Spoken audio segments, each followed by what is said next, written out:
Good evening and welcome to this June 10th, 2024 meeting of the Akron Public School Board.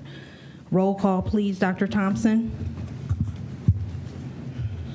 Mr. Alexander. Present. Ms. Autry. Present. Ms. Hall. Present. Ms. Jackson. Present. Dr. Molinar. Present. Mrs. Sykes. Present. 6 present, 1 absent. Thank you. Vice President Jackson, could you please lead us in the pledge? And if you're able to stand, please do so.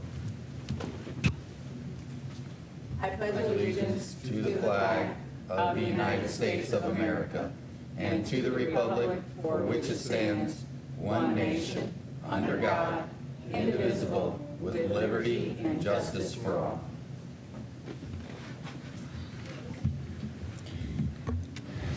Thank you. And before we move on to the next item in our agenda, I just want to take a few moments of silence and acknowledgement of the recent tragedy in our community and also in light of the recent deaths in our district amongst our educators. If we could take a moment of silence.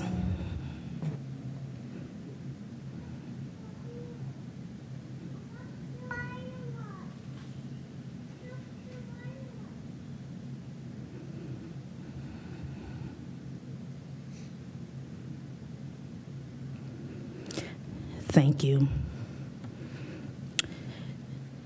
Next, item 1.3 on our agenda is the Superintendent's Book of the Month Club winners. And I just want to acknowledge the fact that our superintendent, as well as other senior administrators, are currently at a conference in Massachusetts for DataWise, sponsored by a Hewlett-Packard grant.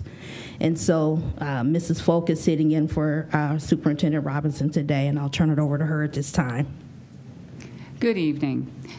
As we wrap up the 23-24 school year for the Superintendent's Book Club, I am excited to announce the winners for the month of May. For elementary and middle school, we have repeat winners. Both students were recognized as the top readers for March and April in addition to May. In elementary, the winner is Blake Helfin, a kindergarten student from Cyberling who read 56 books. 14 more than the 42 books he read in April. Like Blake, 6th grade middle school top reader Jasmine Mendoza from NSCLC won in March, April, and May. Jasmine read 18 more books, 6 more books than the 12 she read in April. Way to go, Blake and Jasmine. 3 months in a row is very impressive. Finally, Leanna Baker, a 10th grader from North, is the top reader in high school, and she read 14 books. I also want to recognize the schools whose scholars read the most books. For elementary, I'd like to recognize Cyberling CLC with 56 books read. For middle school, we have NSCLC with 54 books read. And for high school, we have North with 86 books read. These 3 schools have the top readers and the highest number of books read for the month. Again, congratulations to the top readers and the schools with the highest number of books read. Thank you to the principals, teachers, parents, librarians, and community for encouraging our students to read. A special thank you to ACME for your continued partnership with APS. Your generous donation of $25 gift cards to recognize our top readers is greatly appreciated. Thank you.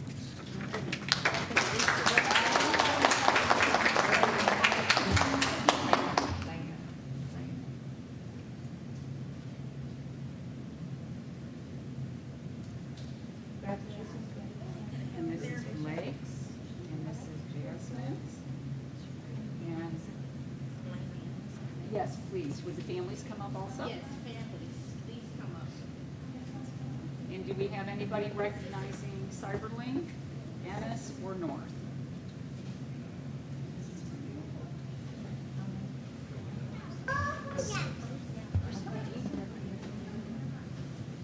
Would you like me to see them? Okay.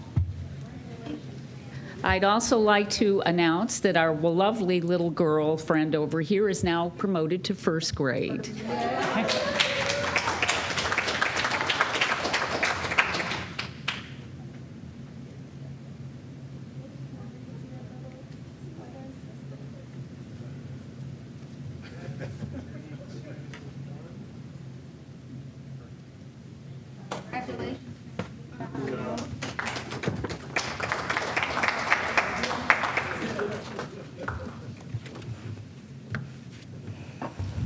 And just a reminder, y'all, to everyone listening and those out in the audience, don't forget to join the reading book club at your local Akron Summit Library.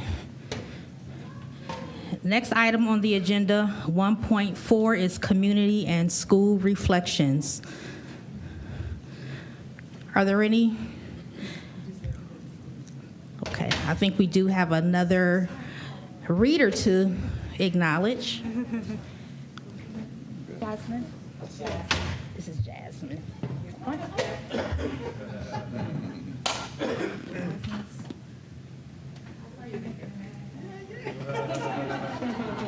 Right.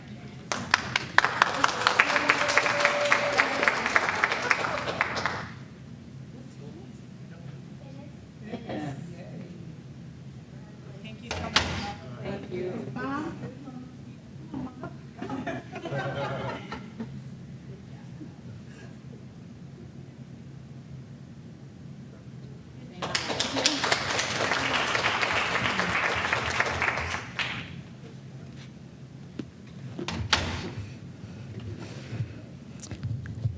Again, we are now at community and school reflections. Are there any? Dr. Molnar? Thank you, Madam President. I have short reflection today just from the Firestone graduation. I had the honor of attending the Firestone graduation, and some of the highlights I want to share. I have the principal's entire speech here of highlighting all of the various chords and stoles and achievements of the graduates. But a couple that really stood out to me, there were 34 students with a GPA of 4.0 or higher, which is, to me, that's a whole lot of kids. 20 IB diplomas. 56 Akron School for the Arts graduates, and I'm going to read it straight from her paper here because I don't want to get it wrong at all. The Firestone class of 2024 has earned $6.1 million worth of scholarship offers. And so I just wanted to highlight that and those achievements of these kids. Thank you. Member Hall? Thank you for that, Dr. Molinar, because I attended North, because North is my cluster, and also attended Bookto. And when I was asked to speak at North, when I sat up on stage, I kind of wanted to break down in tears, because this is everything that I've ever dreamed of at the moment when, I decided to run for school board.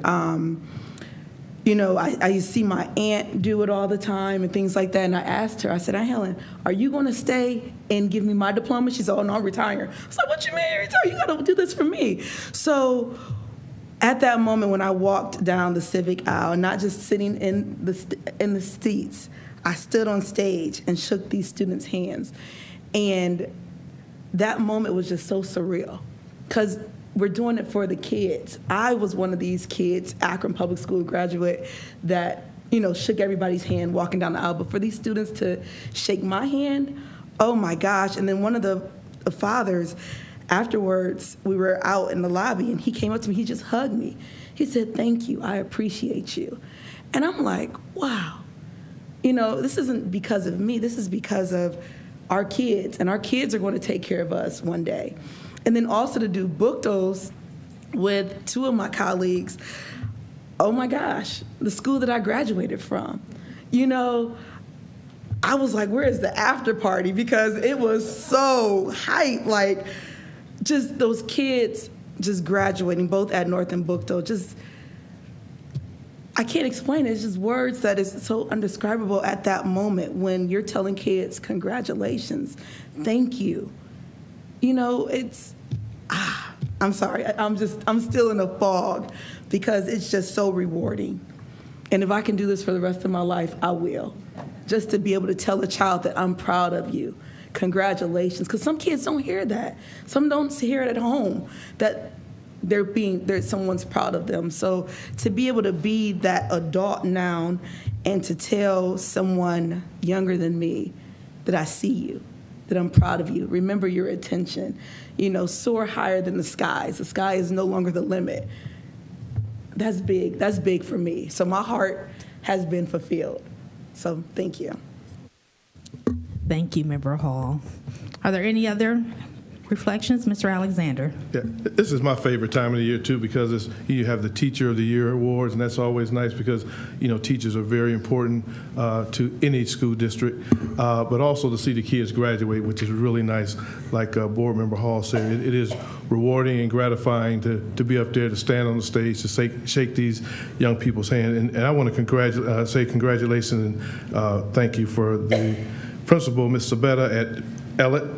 And the staff. There was a line around the building when I arrived, and they were supposed to start in about 15 minutes, and they had to usher people in because they had to get them in, and they did a very good job, and everybody was in sync. We were on time. We were probably done within an hour from the time we marched in to the time we marched out, a complete hour. And it's all about the kids.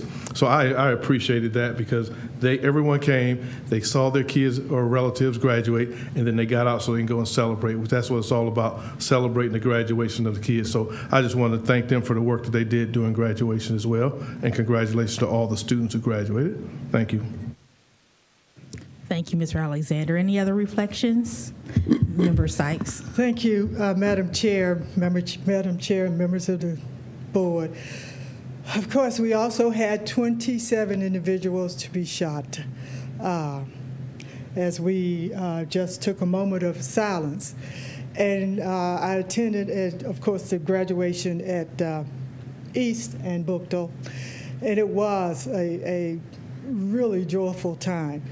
But when we look at what can we do to try and make sure that there is hope within our community, the answer is school. The answer is an education. If our children feel that they have something else they can pick up other than a gun, if they can open their world because they learn how to read, and if they can be leaders, because that's basically what we're saying, Member Hall, is that we saw leaders walk across the stage during the graduation, then they will not follow individuals in the directions that they should not go. So I say to the community, invest in your schools. Let's invest in our children. And the best investment we can make is supporting our children. Making sure that they are graduating, making sure that they have a future ahead of them, making sure that they are our future leaders and will lead us and lead themselves to positive places within this community. This is the only answer. Where can you come? Come to our schools. Volunteer in our schools. Participate in our schools. Look in your community. See your children. See the children walking down the street. Ask them questions. Engage them. Have them to participate in what you're doing. Tell them your stories, why you are where you are, how it happens to you. And I know the answer will be it started in school with an education. So it was a fabulous time of the year. And as we looked at what happened in our community and what we have to deal with, please think of the investment that you can make in our schools and our children. Thank you, Madam. Thank you, Member Sykes. Vice President Jackson. Thank you so much, Madam President, and to my colleagues, I thank you for your comments. As Member Sykes said, it's an investment of time. I, too, attended the graduation at Buchtel. As you know, that's my cluster, and it's always a wonderful time. And I know even before I became a board member, there's a lot of negativity that surrounds 1040 from all different type of people, comments like take that to 1040, things that seems unbecoming, a lot of the coverage and things we read about in 1040. I would like to see as much as the Gates Millennium Scholars that's come out of 1040, those who have gone on to The Ohio State University and graduated with law degrees from 1040. Students doing amazing things, that will be the constant thing that we hear about. But what I find to be very interesting, to Member Sykes' point, is that as I walked around 1040 and East Middle School, I think the most relevant point made in my whole time at the board is what Member Sykes has stood up and talked about just now. Because the reoccurring theme that every student has said to me, which is what led me to this board, is that they do not feel as though they have a voice or a sense of significance. And what I mean by that is when students say we don't care because of the conditions sometimes in their building, or when families feel as though they don't have a voice, and because they don't have a voice or they feel that they don't have a seat at the table, they leave the district. Or when they're unclear about programming or things that they believe they signed up for, and then their children graduate and they thought their children would have an associate's degree, or they thought that they would be a licensed cosmetologist, and they get to their senior year and that's not happening, they become disenfranchised. Or when a child makes it to the 9th grade and cannot make change when they receive change, then where does their significance comes? Where can they feel like a leader? They go to the streets. And they're groomed into that. And as I said at Bookdale's graduation, as students went by, a lot of people look at me when I'm celebrating and I'm chopping it with the kids. I know these children. I know the families. I know the community. I know that students have buried their parents. I know there's some students who did not believe that they would graduate. And they get all the way to that point, and we talk about credit recovery. The young lady sat there as a board member, and she talked about that. And she talked about how it impacts the GPA, and even when you take the class over, it still compromises the opportunity to thrive as far as academic scholarships and things like that. So so much I wanted to say about good reflections, but Member Sykes to start to stir the pond, I would say the proverbial pond, about what can be done, and it's definitely making those connections, but agitating in a way not to just be heard and not for self-serving purposes, but really because what you feed is what will grow, and what comes out of our schools will directly impact the outlook of our city, and there's no way to get around that. There is no classism, there is no racism, there is no elitism that is going to separate, that we all will have to reap what is being sown in the life of these children, and it has to be caught earlier. Excellent. Thank you. And so I appreciate my colleagues' comments, and I'll just echo as well my excitement at being honored to be able to attend the graduations for AAA, Akron Alternative Academy, under Mrs. Green, and then also APS Online, who had their first actual separate graduation. Kind of near and dear to my heart, because APS Online students are the introverts of the group. And so even their principal, Mrs. Paradise, reached out just to say that some of these students were even reluctant to come to graduation. And so I had the opportunity to speak with them before they walked the stage and assure them that even if you are an introvert, you can still be a leader. There's still a place for you out in this world. So it was just a pleasure. And it does. It just puts an exclamation point on your why I'm here, to see those students and those families happy and celebrating. And as you stated, even after the graduation, they're like, "You're the lady that was just speaking, right? Can you take a picture?" And, and to look down and to see my name on a diploma as the president. And it just hits home, and it just makes you really remember why you're here. So congratulations to all of those families. Also, since we last met, I had the opportunity to visit my alma mater, Bookdale High School sports medicine pathway, Ms. Kleitz, who does sports medicine, and speak to their 11th and 12th grade students about the field of nursing and healthcare in general. But guess what? They had a lot of questions still about the yonder bags. They had a lot of questions about the cuts that we made, because they lost teachers over there that were near and dear to their heart due to that. hard decisions that we've had to make, but it was just an opportunity for me to share and inform them about contracts and what they mean and the effects of that. And so it was just an honor to be there and share with those young people. Also, since we last met, I attended the Akron Press Club bicentennial presentation on what the city's going to be doing next year.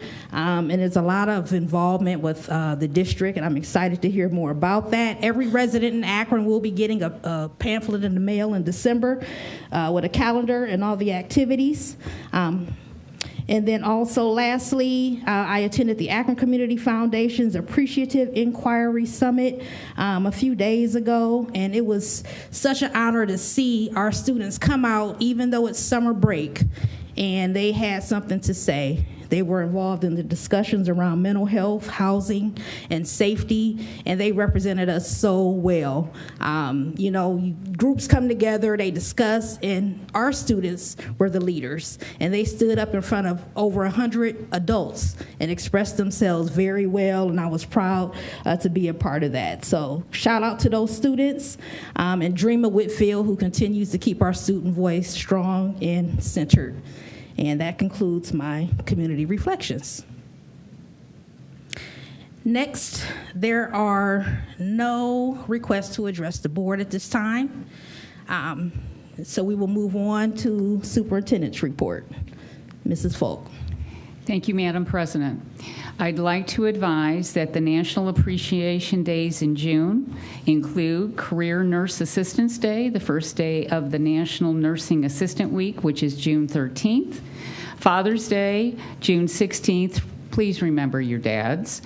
June 19th, which is the important federal holiday regarding Juneteenth, the National Daylight Appreciation Day, which is June 21st, the National HVAC Tech Day, June 22nd. And for those are the people that keep us cool, warm, and safe.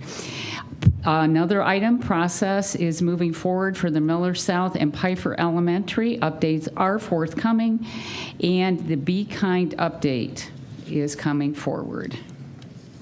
And now for our Be Kind 330. The Be Kind story I am sharing today is truly life-changing. During the school day, a real-life hero stepped forward in an extraordinary act of kindness. Dave Hall, a custodian at Findlay CLC, noticed a third grader choking during lunchtime. Without hesitation, Dave performed the Heimlich maneuver and saved the student's life. His quick and selfless action is a powerful reminder of the impact of kindness can have on our everyday lives. Let's all strive to follow Dave's example, showing compassion and readiness to help others in need. Thank you, Dave, for your life-changing act of kindness.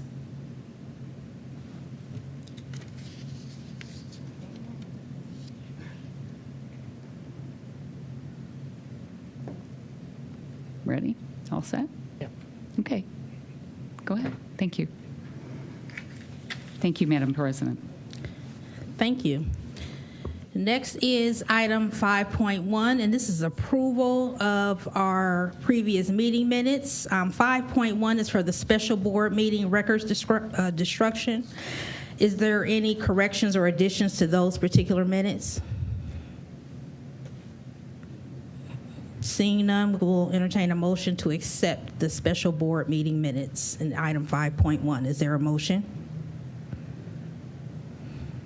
So moved. Moved by Member Sykes. Is there a second? Second. Second by Vice President Jackson. Any discussion? Seeing none, roll call, please. Dr. Thompson. Dr. Molnar. Yes. Mr. Alexander. I'll abstain because I wasn't present for that. Ms. Autry. Yes. Ms. Hall. Yes. Ms. Jackson. Yes. Mrs. Sykes. Yes. Motion carries 5-0 with one abstention. Thank you. Next is item 5.2, regular meeting minutes from Monday, May 20th. Are there any additions or corrections to those? Monday, May 20th meeting minutes. Seeing none, we'll entertain a motion to accept those meeting minutes for Monday, May 20th. Is there a motion? So moved. Moved by Dr. Molnar. Second. Second by Member Sykes. Is there any discussion? Seeing none, roll call, please. Dr. Thompson. Ms. Jackson, Yes. Mrs. Sykes, Yes. Dr. Molinar, Yes. Mr. Alexander, Yes. Ms. Autry, Yes. Ms. Hall. Yes. Motion carries 6-0. Thank you. Next, 5.3, special board meeting for Tuesday, May 28th. Is there any additions or corrections to the minutes for the special board meeting on Tuesday, May 28th? Seeing none, we'll entertain a motion to accept those meeting minutes as provided to us. Is there a motion? So moved. Moved by Member Sykes. Is there a second? Second. Second by Dr. Molnar. Is there any discussion? Seeing none, roll call, please. Dr. Thompson? Mrs. Sykes, Yes. Dr. Molnar, Yes. Mr. Alexander, Yes. Ms. Autry, Yes. Ms. Hall, Yes. Ms. Jackson. Abstain as I was not present. Motion carries 5-0 with 1 abstention. Thank you. Next, we will move on to our personnel recommendations. Ms. Folk. Madam President, prior to going into these recommendations, I have the following I'd like to share. It is with great sadness that we inform you that we have lost 2 teachers this past week, Miss Denise Williams and Miss Elaine Wolf. Both were dedicated educators who touched the lives of countless scholars during their many years of teaching. We shared this information with the APS staff family, the legacy that these 2 teachers have left us, and cherish their memories. We send our thoughts and prayers to both families. Please keep them in our thoughts going forward. Thank you. Madam President, at this time, I wish to recommend approval of the personnel recommendations presented in Category 6 through 18.2. Thank you. Is there a motion to approve the personnel recommendations listed through Category 18.2?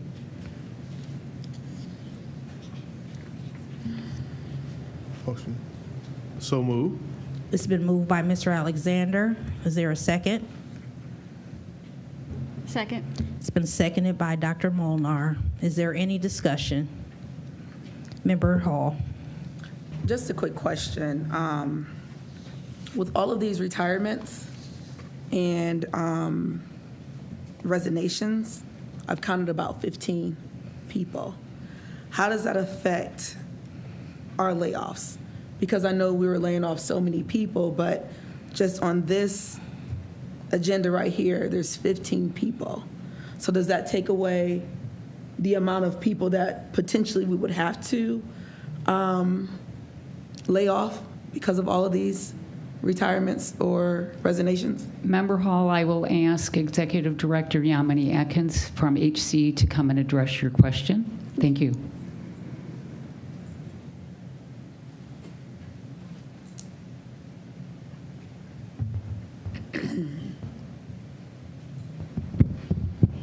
Hello. So yes, we are keeping track of any resignation. We constantly are keeping track of those, and depending on the job itself, we would continue to evaluate how that would affect it. I don't have numbers for you this evening. I didn't, but it's a constant process. So yes, we would take a look at those, and likely there would be effects, especially when it's the instructional staff at this point. So. We did have quite a bit of effect regarding the secretarial staff. I will tell you, we did have quite a few retirements there, which did really reduce the number of secretarial staff that needed to be laid off. So this has been a constant evolving process. Thank you. Thank you. Are there any other questions or discussion around personnel while she's there? Dr. Molnar? This is separate. Is Sorry. this a personnel? It's personnel, but it's not a question. I just had a discussion item. Sorry, I raised my hand too soon. Okay. So this is an example of how attrition affects the plan that we just voted on recently. Is that accurate? Yes. Thank you. Okay. To it. No other discussion. Roll call, please, Dr. Thompson.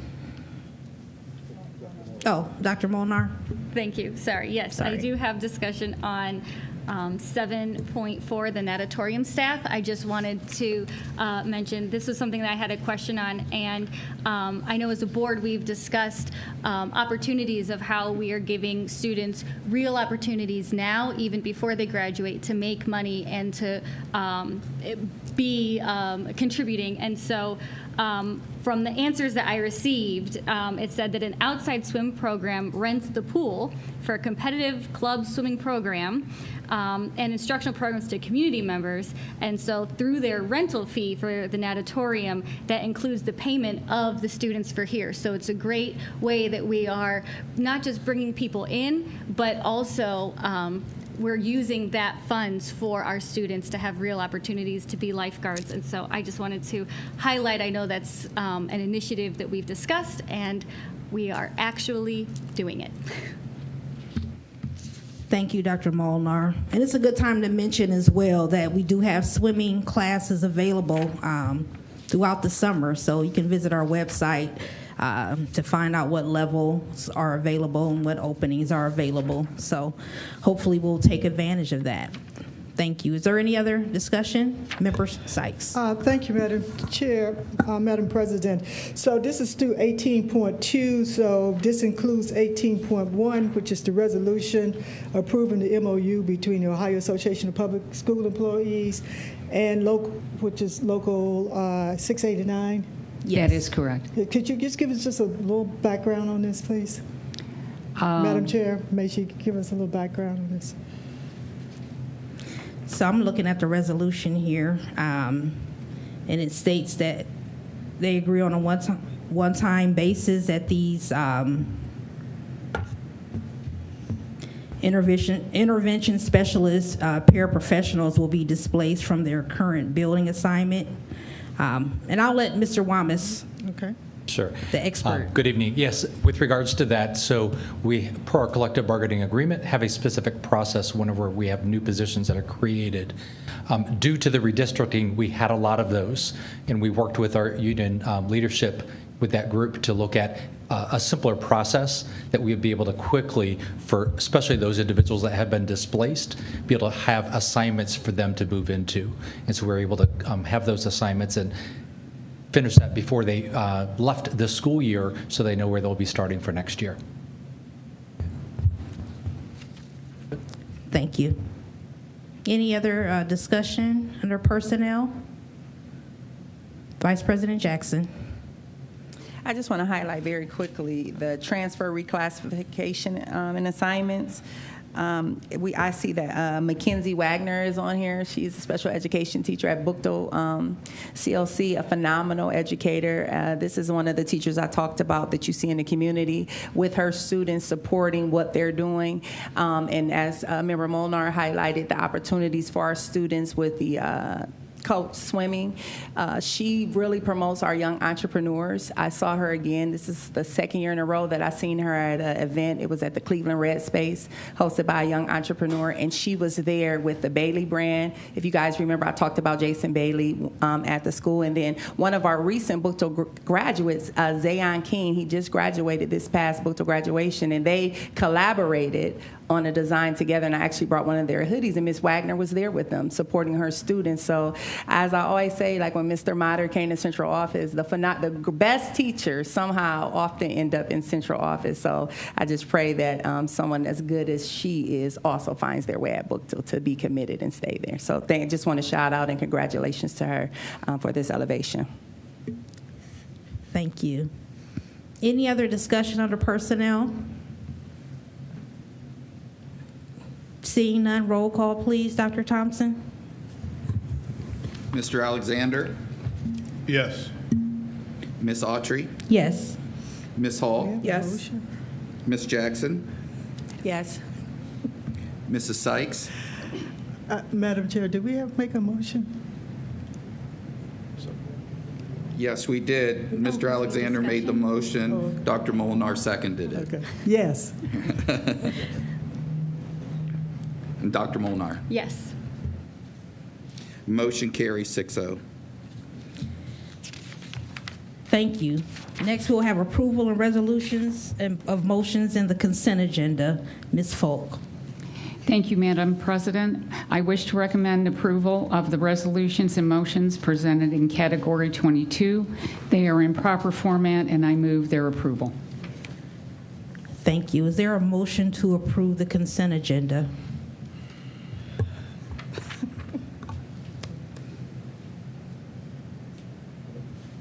So move. It's been moved by Mr. Alexander. Is there a second? Second. It's been seconded by Vice President Jackson. There should be no discussion under consent agenda. Madam Chair, there's no discussion. Oh, is this where I make a motion to remove something from the consent agenda? Yes. Okay. I make a motion to remove item 22.1 from the consent agenda. This is something that I submitted last week in the document because I would like to have it for discussion. So this will be moved to unfinished business for further discussion. And so the motion is minus item 22.1. It was moved by Mr. Alexander and seconded by Ms. Jackson. Ms. Jackson. Is there any other discussion? Seeing none, roll call, please. Dr. Thompson. Ms. Autry. Yes. Ms. Hall. Yes. Ms. Jackson. Yes. Mrs. Sykes. Yes. Dr. Molnar. Yes. Mr. Alexander. Yes. Motion carries 6-0 with 22.1 being removed and placed in unfinished business. Thank you, Dr. Thompson. Next, we have our business affairs recommendations. Mrs. Falk. Thank you, Madam President. I wish to recommend approval of the business affairs recommendations presented in Category 24. Thank you. Is there a motion to approve the business affairs recommendations? So moved. It's been moved by Dr. Molnar. Is there a second? Second. Seconded by Vice President Jackson. Is there any discussion? Seeing none, roll call, please. Dr. Thompson? Ms. Hall. Yes.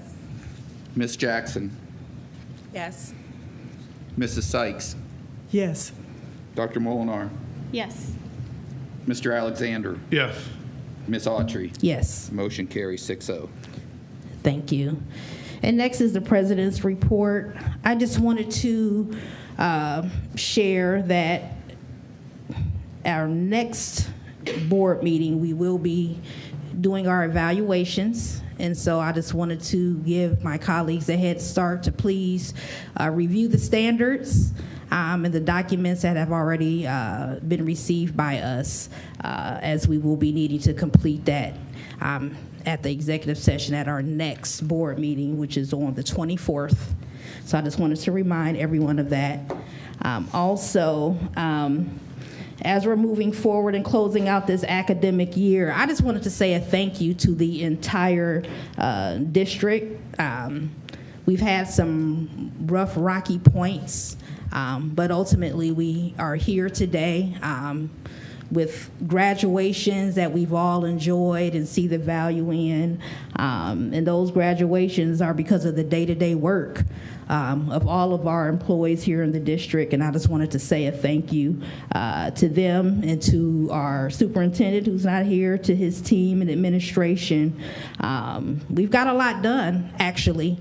And change is not always easy, but I'm happy to say that we are continuing to move forward. And so I just wanted to acknowledge that and again say thank you to all of those involved with the success that we have been seeing thus far, and that encouraging us that we can continue to get better.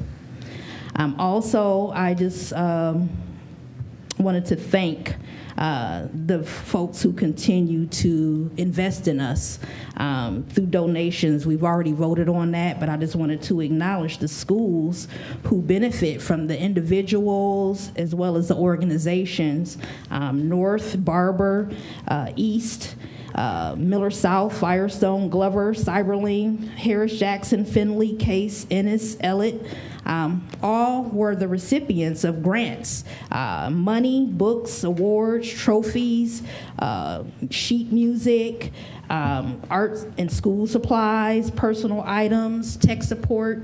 All of those things contribute to our success. So to all of those individuals and organizations who made that happen, again, I just wanted to say thank you.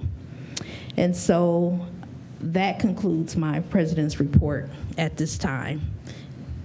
Next is our treasurer's report. Dr. Thompson. Just quickly, I would want to give a sincere thanks to the 15 people who work in my department. My first year doing this, and we had an excellent audit, a clean audit. Everyone got their paychecks when they wanted them, which is pretty important. And we've been really diligent in producing the documents for the board each month and for paying our vendors in a very timely fashion. So I take zero credit for that. It's an incredible staff that I work for, or work with and work for and work together. And I'm just blessed and grateful that I've got such great people around me. So I just wanted them to know that publicly. I tell them that privately, but I think they need to hear it publicly too. That's all. Thank you, Dr. Thompson. Next, we have our committee reports. Legal, contracts, and board policy. Dr. Molnar. Thank you, Madam Chair. Legal Committee has not met since our previous meeting, but we will be meeting next Monday, the 17th. Our agenda has been posted. It is ready for anyone who is curious about our productive week we are going to have, but it is everything that I said at the last meeting it would be.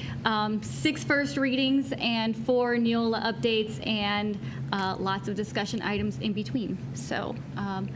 Member Sykes has anything else to add? Or if anyone has questions, that's the Legal Committee. Thank you. Next, we have Finance and Capital Management. Member Sykes. Thank you, Madam Chair. We have no report. Thank you. Instructional Policy and Student Achievement Committee. Vice President Jackson. Thank you, Madam Chair. The instructional policy I met on June 3rd. We talked about student achievement. We were given a presentation by the officiating license credential by ODE, Nate Ruin and Mr. Vassalotti. I thought it was really great. And what this is an opportunity for our students to become certified referees for various sports events. And what is so great about this, I believe they get paid $40 an hour, like per game, something along those lines. And, per game, yeah. And so, I think Member Molnar spoke about a student, and when she was in the presentation, that over the winter break made like $1,000. And so, we're all excited about these opportunities for our students to do activities and receive certifications that are really applicable to right now life, that they can feed and take care of themselves in some significant way, which gets back to the criminal element. Because if they can do something, learn something in school, a trade or something that can pay them even now, it lessens the lure of them doing something else illegal or being in the streets later. So was really excited about that.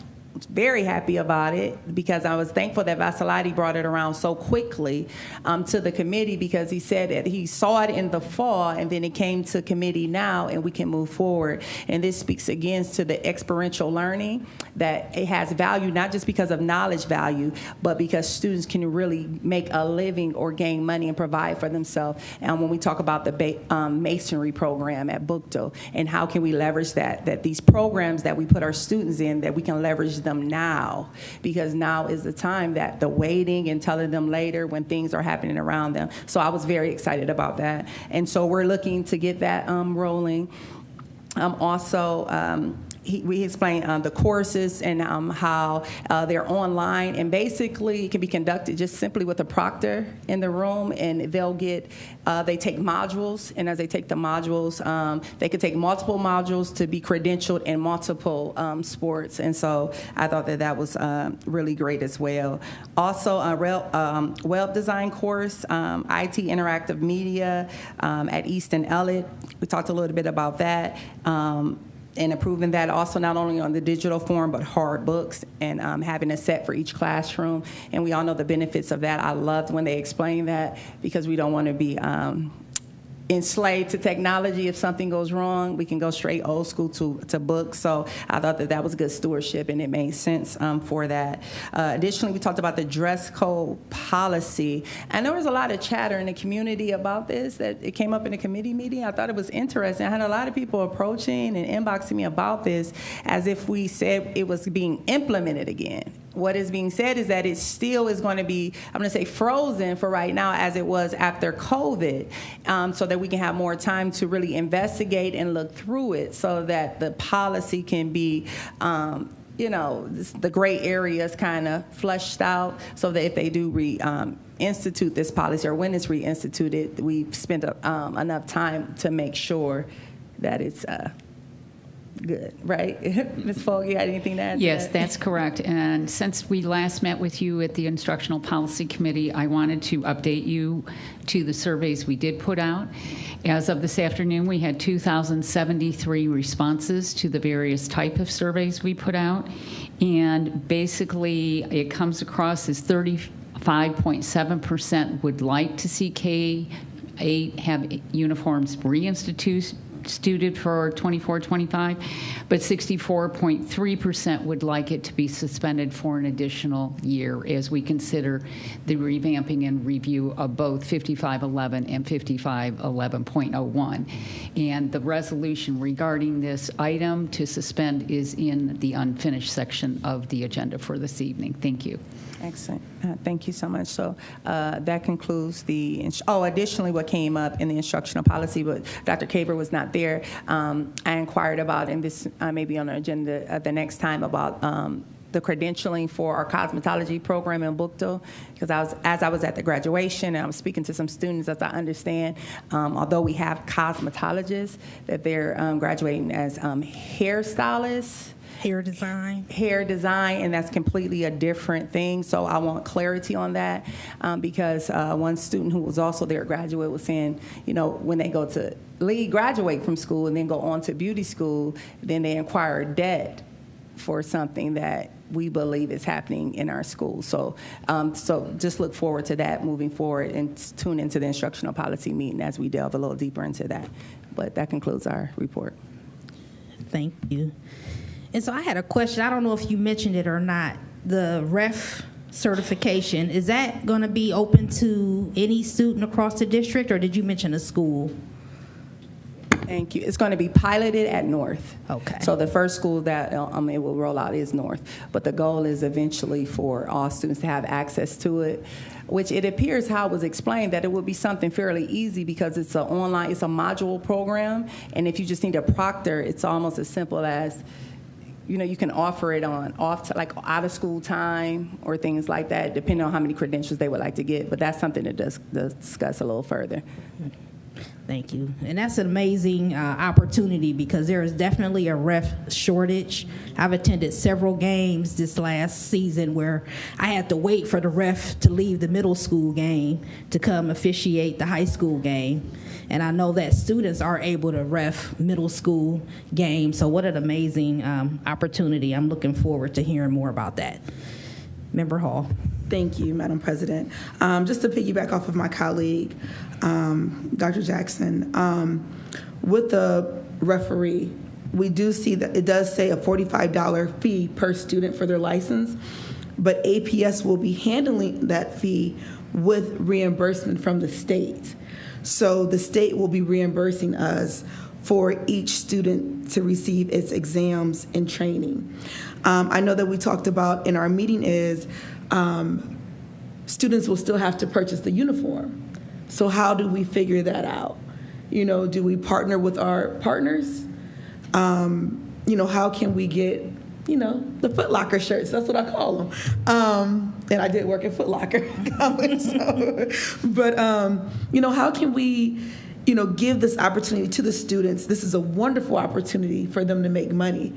But sometimes there's still that little part where hinders kids to actually live out their full potential of getting these shirts, of maybe helping with shoes, donations, and things like that. So I think reaching out to some of our partners would be awesome, just to see if they can help provide some of these essential needs for these students to be able to become refs. And then also to your point, when you talk about becoming cosmetologists, I've had several beauticians approach me because kids are graduating without their license. There was a student over the weekend when I went and got my nails done. The student came out of Talmadge, and they have the same program. But when they graduate, all they have to do now is go to state boards in Columbus and take their test. And then they can go work in a salon.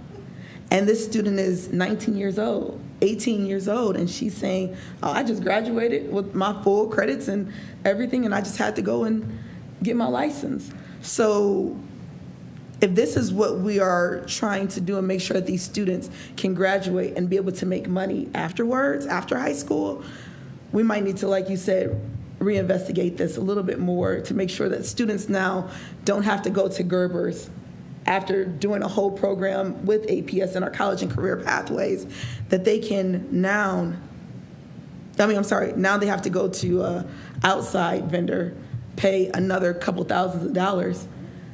Well, yeah, it's almost probably like $5,000 of debt to then be able to become a beautician. So we have to do a better job at that. And that's a serious issue too. That's a need. Also, with the web design course, the dollar amount is a little higher. But what they stated was it's not only given the hard copy, but it's given the digital copy. So students can still, go online and access what they need if they don't have the book. Even at home, if they want to do some more studying, they're able to study online. And then as far as the dress code, I've been, following social media, and I'm hearing all of the positives and negative feedback on dress codes. And, we're losing kids from our district to go to private schools. So parents are paying money, not just for uniforms, but just to go to our private parochial schools. A polo is about $40 a shirt. And then also parents were complaining about having to buy extra clothes or the uniforms being damaged. School clothes get damaged. I know when my daughter, was in school, I would be like, I just bought those jeans and they got holes in them. Same thing for uniforms, it's clothes. And I know that there's many organizations that will help cover polos and uniform pants for kids. So when issues come out, we have to be mindful as adults and parents to watch what we say around our kids, because when our kids go to school and they start talking about the negative things versus the positive things. And it was just so much negativity going on about these uniforms, and some of the positive things would come about and then people would engage in conversation. But as parents and adults, let's be mindful. If you don't agree, we don't agree with everything, but we don't have to always make a statement and be so negative out loud for our kids to hear. The surveys was a great opportunity, Mrs. Folk, to push out versus all the negative conversations. So, the numbers spoke, and we hear them and we'll vote on it. But as adults, we just have to be mindful what we put out in our universe for our kids to hear, because it's affecting our children and their attitude when they come to school, all the negative input. So I just wanted to say that. Thank you. Thank you. Any other questions for instructional policy? Thank you. Next is the Equity Committee. Mr. Alexander. He passed the torch to me. Thank you, Madam President. We had an Equity Committee meeting on June 10th. No, I'm sorry. It was June 3rd. And pretty much what we did was just go over the breakdown of the athletic facilities improvements. Back in May, we were presented with a spreadsheet of the dollar amount that had been spent on the schools from 2019 to now. So there's still a big equity gap. In my opinion, there are still some schools getting more than the others. And if all of our kids are equal, we need to make sure that our schools showcase that. I know I did voice an opinion about if Elliott is going to be our home school where all the night games are going to be, awesome, pour into it. But other schools need to have the opportunity to play games there too. There's one school, for instance, there's East, to my understanding, is they only have one game at Elliott. And all the other games have to be away. And when we talk about equity for our kids, I know Mr. Vassalotti brought up, some kids have homework and, we got to make sure that our kids aren't going far away so they can get back home and get adequate rest. What about our students at East?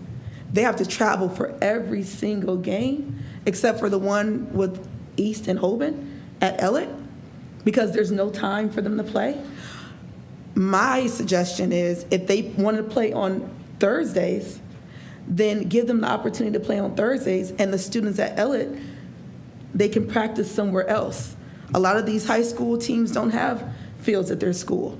So to make it equitable, give East an opportunity to have their home games on Thursdays at Elliott so that they can also play their games and get home at a decent time for rest, for homework.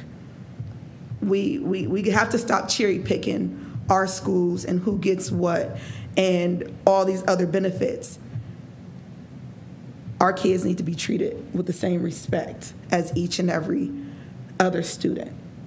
So if Elliott needs to find a practice field and they have to leave their school, so be it. Everybody else has to leave their school to go somewhere else to practice or play. So that's my opinion. Thank you. Thank you, Member Hall. Mr. Alexander, did you have any additions? Just to say that the district is looking at the inequities and trying to figure out how can we make it a little more equitable. And some of this is just stuff that's been done years ago, and now we're having to face some of the things that we probably shouldn't have had to face if things were looked at a little different. So, but they are looking at different things. I know Dr. Robinson did bring up, which has already been in the athletic committee, about a complex, and we've been talking about that as well here with the Akron Public Schools. So maybe we can one day get a complex where everybody can be have their home games there too if they play in the complex. So that's most of the things that we've been talking about. It was a good discussion and a good meeting. Thank you. Thank you. And I just want to add on Member Hall's points as well, because other schools also need the opportunity to sell concessions as well. That's another inequity, because how can they raise money otherwise? So we have to figure out creative ways with scheduling how we can address those things as well. I was looking at the document and I noticed too that there was still a lot of need quotes, and I was wondering, Mrs. Folk, if you had any updates around that. Actually, President Autry, I can let you know that we actually have had Mr. Keenan out with a vendor looking at the lighting complex questions that came up. He was to meet with them at the beginning of this week. So we are moving forward with trying to obtain more ideas as to how the cost could be added for the items that do not have a possible range of cost at this time. Thank you. Yeah, and I'm sure they should be very familiar with us, because I know we've received these quotes at least once before I was even on this board. So they should be quite familiar with us. So I'm hoping that this is not something that we're just continuing to talk about, and that we can finally get some movement in this area. Vice President Jackson. As we talk a lot about this equity and it's just very interesting to me because as I said in the equity meeting, ECLC had the least amount of investment in its school. Even with the schools that had like over $700,000 investment, East was somewhere like around $200 and some odd $1,000. The reason why I find this important when we talk about equity, because that's clearly inequitable. When you look at the numbers, because numbers are quantitative. It's no gray area. We don't have to, it's none of that. It's very clear. And I talked about how when I was at East and we were in the auditorium, the seats, you can fall through the seats and things of that nature. But just not to belabor this, because the important thing is as a board member, I really only wanted to become a board member for the children. And what I mean by that is because I had actual students who I touched and who I seen that were graduating with high GPAs and then did not have a plan. And I can understand that because we have all these career pathways in Akron. Akron is offering great things. So I wanted to get in the mix so I can better understand and better connect, because I like being a connector, talking to my families, telling them about programs, things like that, and the people in my community. When I think about some of the young students who've been murdered by gun violence, who were athletes within our district, who were promising athletes, some came from private school, started in public, went to private, came back into our public, and got engaged into gang violence. And for those of you may know or may not know, but I'm from Akron, I'm from this community, and I know these children. And a lot of the heavy gang-affiliated areas is within the East High School cluster and North clusters. And when you see about the shooting, as Member Sykes mentioned, on East Akron, you cannot dismiss these things and how students feel. So when we're talking about equity, it's more than just about shiny, nice buildings and to promote programs that we say that we're doing. What are the action steps that is connecting with the student and they find significance, that they're not getting draped off into other things. So when we're having these equity talks, it's just, what is the action step with the equity? And it has to start younger, because the kids that are getting shot and are grabbing guns did not just start off as gangbangers. Why? Because I go to the funerals and I knew these children younger. Why? Because as those kids crossed Bookdale stage and some of their fathers were buried and some of their friends were buried, I knew the children who were not just always bad children and problems. So when we have these programs and we talk about millions of dollars being spent in our district, and we're talking about concession stands, and we're talking about we're boasting and highlighting our nice bell and whistle programs, where is the application? You know a tree by its fruit.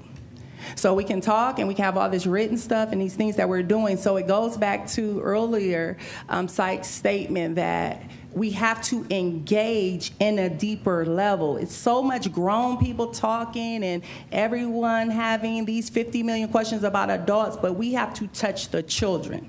That's my charge. That's as board members, that we're touching children and the families and being connectors to the things that we're boasting about on a larger level. The charge to the community is agitate for your child, your great niece, your nephew, and your community member about what is happening in the school. If they're in a kindergarten or a first grader, it's school hours and you see them at home, why? If they're suspended, why? See if you can sit and have we have to engage in as a civic duty and participate in this process, because these buzzwords about equity, diversity, and all this, and we still burying children, and students are still shooting each other, and we boast and we show we have these programs and we highlight the district, but our kids are dying and they can't read and they'd rather go to the block instead of be in the classroom. That's just the reality if we're talking about equity. That's how I want to see equity lived out loud. And so that's it. Thank you. Mr. Alexander? Yes, and Ms. Jackson said something that made me think, when you're talking about this here, I see it every day too. Everybody got to come together. And one of the things that irritates me the most is it's been all the talk is about the adults. We're supposed to be about the kids. And that's one of the most frustrating things to me as a board member, to talk about things that we're talking about for adults when we're supposed to be doing all this for our kids. And so I charge everybody to focus on our kids and not all of us as the adults, because we're here supposed to be here to help the kids and make sure the kids get what they need so they can flourish and they can graduate and they can do well after graduation. So we have to focus a little bit more on what we need for our kids and not about the adults, because it's just been too much about the adults and not the kids. Thank you, Madam President. Thank you.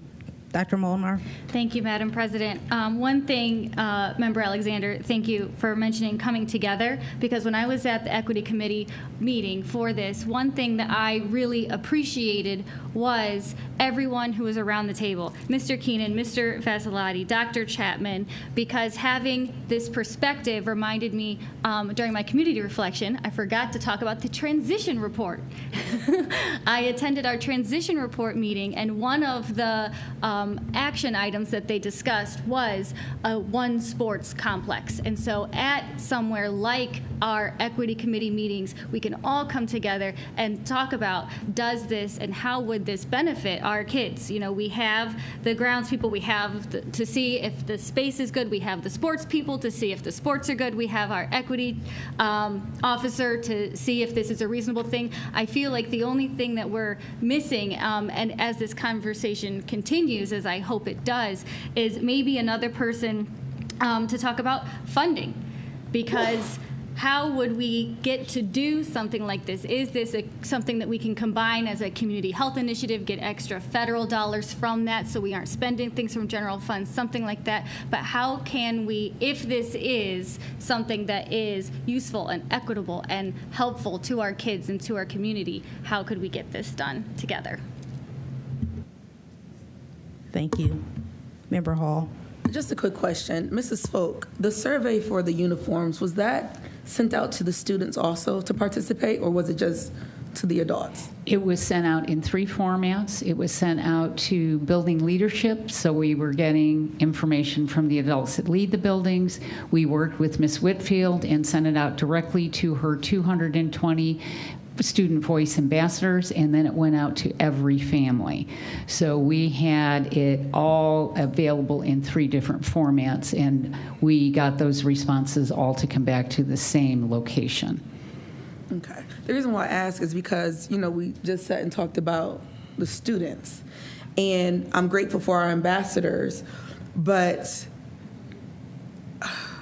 they don't really speak for all the students, right? Because if you send a survey to the ambassadors, they're going to answer their thoughts.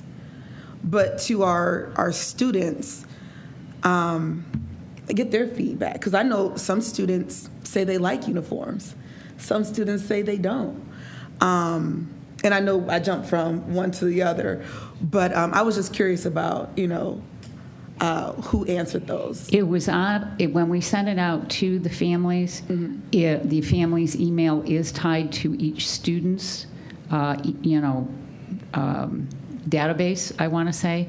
So therefore, it is very possible that those students help their families do it. But we wanted to get this out as quickly as possible for the time frame that we were under, just to allow us to get feedback, to start and ask you to consider suspension for the 24-25 school year with the K-8 uniforms, so that would then allow us to fully view, as we discussed in the committee meeting, the full opportunity to vet 5511, which is dress for everybody, 9, 12, as well as K-8, and then again with the uniforms tied to it. Well, thank you. You did a great job executing that and pushing that out and getting the numbers and the feedback. So I appreciate that. I was just curious about, you know, who answered those questions. So thank you.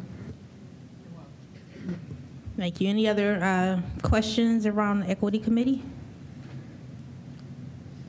Thank you. So next we're going to move to unfinished business, and we have a few items under unfinished business. Item 29.1 and 29.2 actually go together. 29.2 is what we would be entertaining, which is the annual retention of legal services for the 2024 school year. 29.1 is just the actual listing of our legal service providers and what they actually do, and 29.2 is the resolution. So at this time, we will entertain a motion for 29.2, resolution for the annual retention of legal services for the 2024-25 school year. Is there a motion? So moved. It's been moved by Mr. Alexander. Is there a second? Second. It's been seconded by Dr. Molnar. Is there any discussion? Member Sykes. Thank you, Madam President. So this item, I believe this is the one that was on the consent agenda. And so I ask that it be pulled from the consent agenda because I think that we do need to have a discussion about our annual retention of legal services for the 2024-2025. My very first meeting, so this is my 6 months anniversary. So my very first meeting, we were faced with what should we do about going into executive session. And from that, we've actually had an individual to question that executive session. We decided to settle that and to pay out a particular individual for questioning whether or not we went into executive session legally. Then a month or so ago, we talked about redistricting, and there were some questions on whether or not we should have pulled the redistricting legislation. And that legislation was pulled, and we were advised that it was pulled because of attorney's recommendation. But we didn't really have an explanation as to what the attorney's recommendations were. And then the question was asked, well, was that our only choice? And then after we voted on it, then we found that, yes, we indeed could have suspended the rules, and it would have meant that we would not have changed a significant rule that the public finds of value, and I find of value, in the number of times or how much time the public would have in reviewing a particular item and how many times they could come before this board in speaking. And that caused some real concerns for some members within our community and for myself. And then I asked that be forwarded to the legal committee, and so we have that on our agenda now. And then just a week or so ago, or 2 weeks ago, there were some questions of whether or not there was too many members, board members, at a committee meeting. And if there was too many board members at a committee meeting, then would we be acting properly when we voted on a particular item because there were not notifications about a board meeting, but there was notification about a committee meeting. So these are all legal issues that have caused me to feel very uncomfortable here, because we do not have an attorney, and I see one of the attorneys out of the 8 attorneys is responsible for board matters, so this says.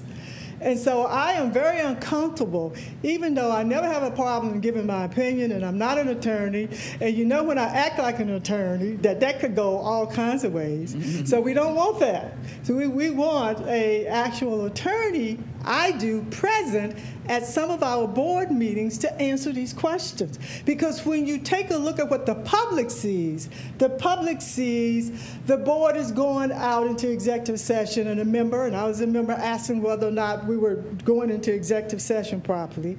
The community sees that we're taking away their rights to speak as frequently as they had become used to speaking on an item dealing with redistricting per our rules and regulations and our rules. And then we also saw board members leaving the meeting, the committee meeting, because we was told that there were too many board members here and that a board member would have to leave.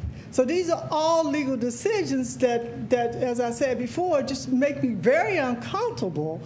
But yet we do not have legal representation at our board meetings.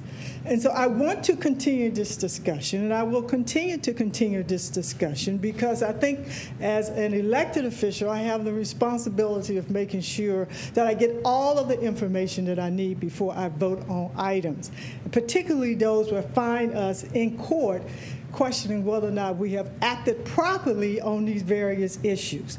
So again, I say, I have no objection. I see that there are 8 attorneys, law firms, and that it probably, last year I understand that it costs about $1 million for attorneys, and I have no problems with that, because we're talking about an organization with over 20,000 students, an organization that has $500 million budget, over 4,500 employees. So to have a law department would mean that we certainly would be paying at least $1 million, if not more, for attorneys. So I have no objections. I have no problems with that.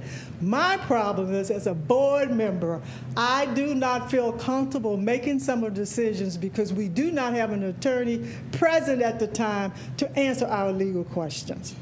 And so for that reason, I want to bring this to this board for discussion and what can we do about this. Now, I understand the client-attorney privilege issue. And I'm very familiar in working with various sessions with clients' attorney privileges. And I'm used to being in legislative sessions where an attorney can come and say something to me, or I can come and say something to an attorney, and that has not been discussed outwardly. I also have no problem in relinquishing my client attorney privilege if I feel that it is something that needs to be said outwardly. And most of those things, I think, should be, because remember, these attorneys are being paid by the taxpayers. It is their business that we are conducting. So it is rarely, a rare opportunity that I can think of that I would not want the attorney to say out loud, to answer my question, or to give me advice publicly. Because this is a public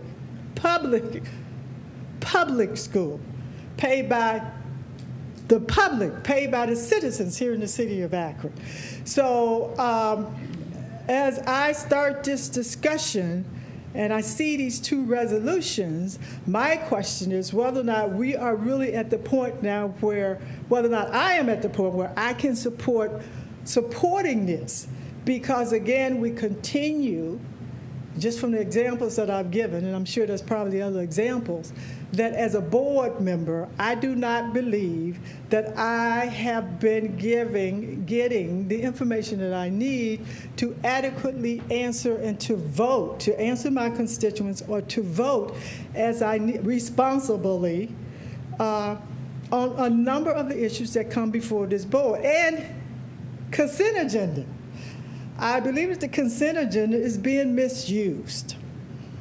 You know, quite often the consent agenda items have not been discussed anywhere but here at this formal board meeting. So one of the items that I was going to ask about dealt with the Comprehensive Continuous Improvement CCIP project, whereby there were additional funds. And as I added up real quickly, it looked like it's between 1.1 million and 1.3 million funds, additional funds that's coming into the system, but we have not talked about what's going to happen with those funds because it was on the consent agenda. And I, Madam President, of all people, did not want to speak on that on the consent agenda because we know that if it's on the consent agenda that we should not speak on it. And I'm the main one that says that. So I did not want to bring that up, but I do believe that there are far too many items on the consent agenda that we do not have full discussions on before we vote on those items. And why? Because when we pull something off of the consent agenda, then we all have some questions about it. So I think that we need to find a way to make sure that when we're conducting public business, and it's all public business, that we need to be more, again, transparent about what's happening with the funds, with the monies, as we see ourselves, and I would, on the next issue, looking at passing a bond issue and a levy. Because we have to continue to do what we know we need to do in order to make our public, the citizens of Akron, feel comfortable that they are actually getting real-time information, that we're being very transparent about how we are spending their money, and that we are legally doing what we need to do in spending their money and getting the information. And let me just say about our children. In order for us to make sure that our children are taken care of, then we have to do the grown-up business here to protect our children. So anything we do here is protecting our children. So just because a child is not sitting here does not mean that that child is not being represented or that we are not getting the opinion of this child and that child family.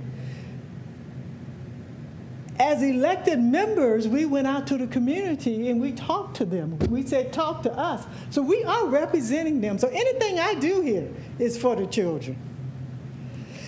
And I don't have the opportunity to talk to that particular child that may be sitting there, but I do have the opportunity to engage and be involved in the community, which I am on a regular basis. So when I vote, I want to make sure that I am voting for that child, for the family, and for the city of Akron and what's best for this city. So I would say at this point that I think that I am not at the point where I can vote for this annual retention of legal services for the 2024 or this next resolution that is going to come up for the reasons that I just stated. Thank you, Madam President. Thank you. Is there any other discussion around item 29.2? Dr. Molnar. I just have a couple of questions, and thank you, Member Sykes, for all of those points. I think we've all been here for these 6 months too.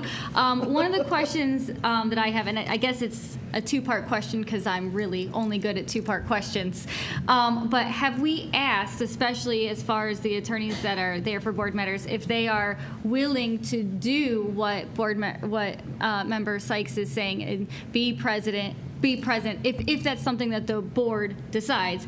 Is that something that they are willing to do? And what would happen if this were passed today and that is something the board would want and that is not something that they would be willing to do? So what I can say is that is a question that I've asked our board counsel around that, and they did bring up the point that Member Sykes did about the attorney-client privilege, and also in most cases, and if you've ever viewed past board meetings, and Mr. Alexander, you've been on this board longer than any of us, the financial costs of having an attorney sitting in for that purpose might not serve us. So those are the things that were shared with me. I think some of the challenges we've had as well are really around parliamentary procedure, which doesn't necessarily require an attorney. Not saying that they couldn't provide that, but that's something me and Dr. Thompson are trying to get better on. But it's not been something I've seen at other board meetings or even this particular board that an attorney sits in. But that was asked before of our council. So that's the answer. Member Hall. I guess so. It has been asked, but did they say that if it was willed by the board that it would be something that they would do or that they would not do if it were willed by the board, which is, I know, hard to... I don't think that they said they wouldn't do it, but they brought that point that they felt like would not honor and protect us as a board, which we do need that at this level. Member Hall. Thank you, Madam President. Just looking off of this, we have 8 different law firms. And the joy about us voting for this is to retain them for a new contract, right? So the power is in our hands to say what we need and what we want or what we request. And if we feel the need that we want a lawyer here to make sure that we don't do something wrong, as I know I had ended up coming in late to the one of the committee meetings, and I'm walking in and people are like, oh my God, it's crazy. They just walked out. And I'm like, oh my gosh. But had we had an attorney present, all of that could have been avoided, versus a board member being told she had to leave or so. So we actually have the power to say, hey, firm, this is what we want and this is what we need. Can you do this? And if they can't do it, there's 8 firms here that we can move to the next and say, hey, can you do this and can you do that? So that's the power that we have. So I think we need to kind of discuss as a board of what our needs are and not just vote on something because we need it. Mm-hmm. And we did have an attorney present at that meeting, and that's who gave us that advice. Just to be clear. Vice President Jackson. Thank you, Madam President, because I was going to say that. So I think the question is like that this could be a matter that we can remain on the agenda to come back with discussions, possibly, because of the unreadiness to vote on this now, because I was definitely going to the point that there was an attorney present. I was definitely going to go to the point that Member Sykes had addressed, that the counsel that we received believing that it was only one option, because, that gets my mind, I'm only one board member, to think of the competency of the counsel I'm receiving. If it leads me on the other, that's just not, that's where it takes my mind. Because if I'm paying an attorney in any situation, my personal or business life, I want to feel secure that I'm getting the absolute best advice. Because a lot of things are unforgiven and you cannot undo. And so that's the kind of questionings and concerns that I have personally as a board member, to like really reevaluate and look at these instances. And if you cannot get a clear answer, I don't know that I want an attorney that cannot make a clear, decisive answer. And I don't know if that comes with experience. Well, yeah, sometimes experience helps with that.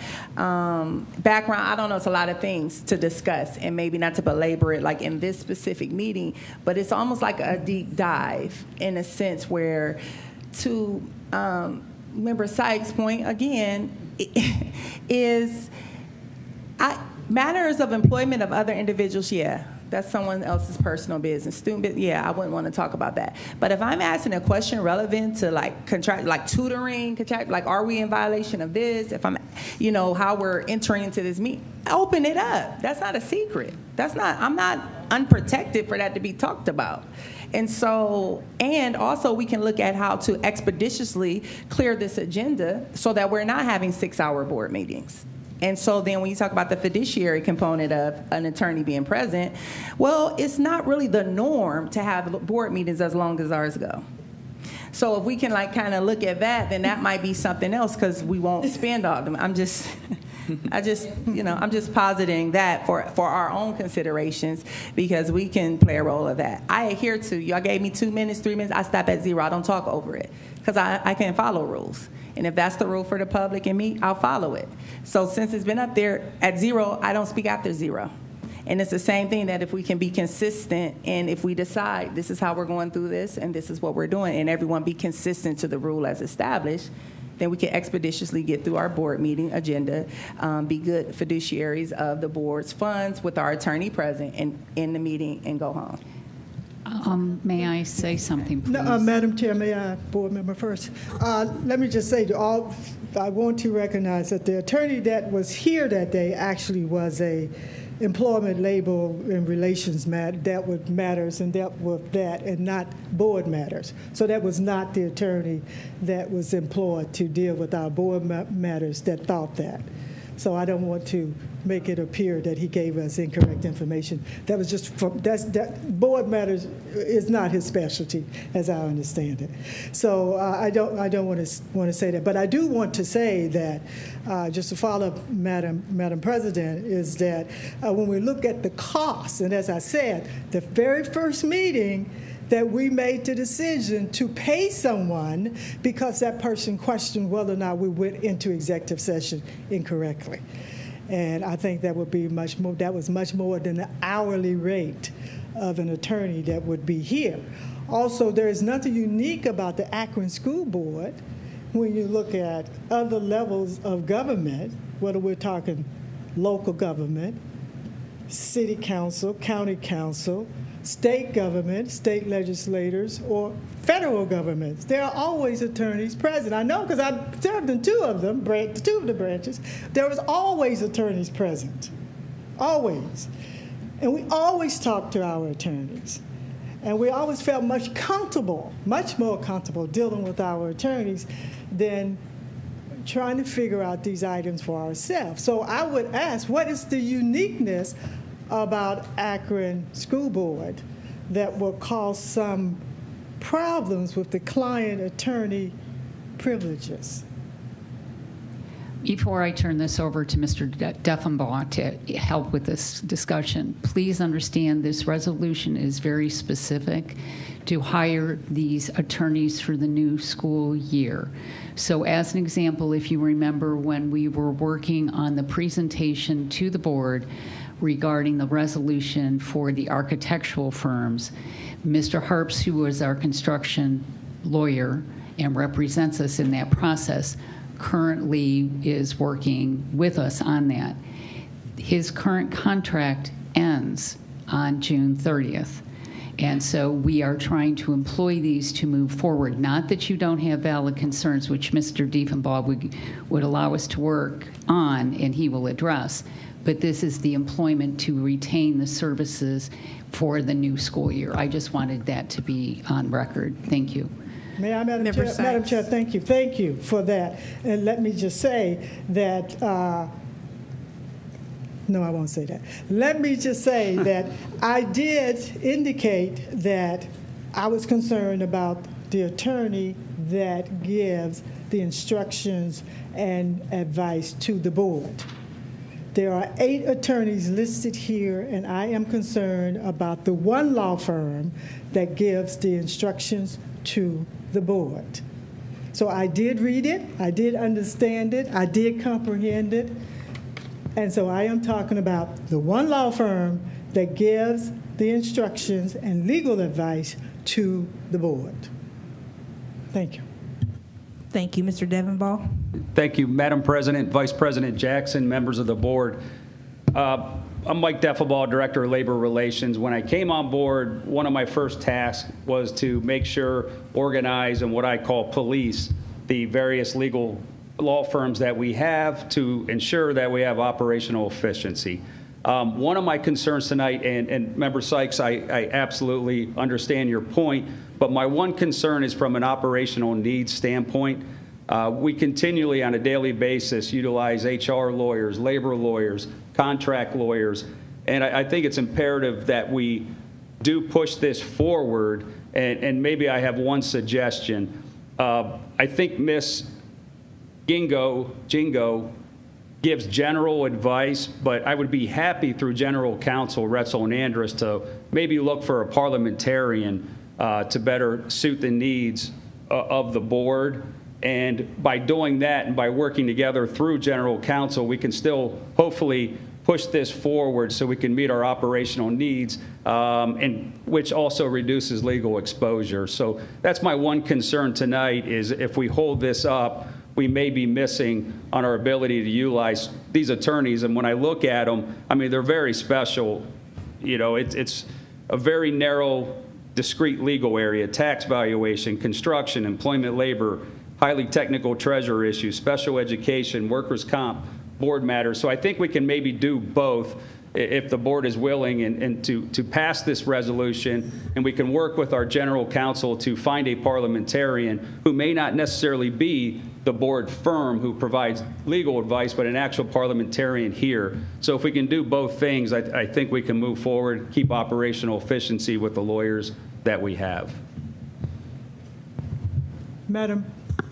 Thank you. Member Sykes. Thank you, Madam President.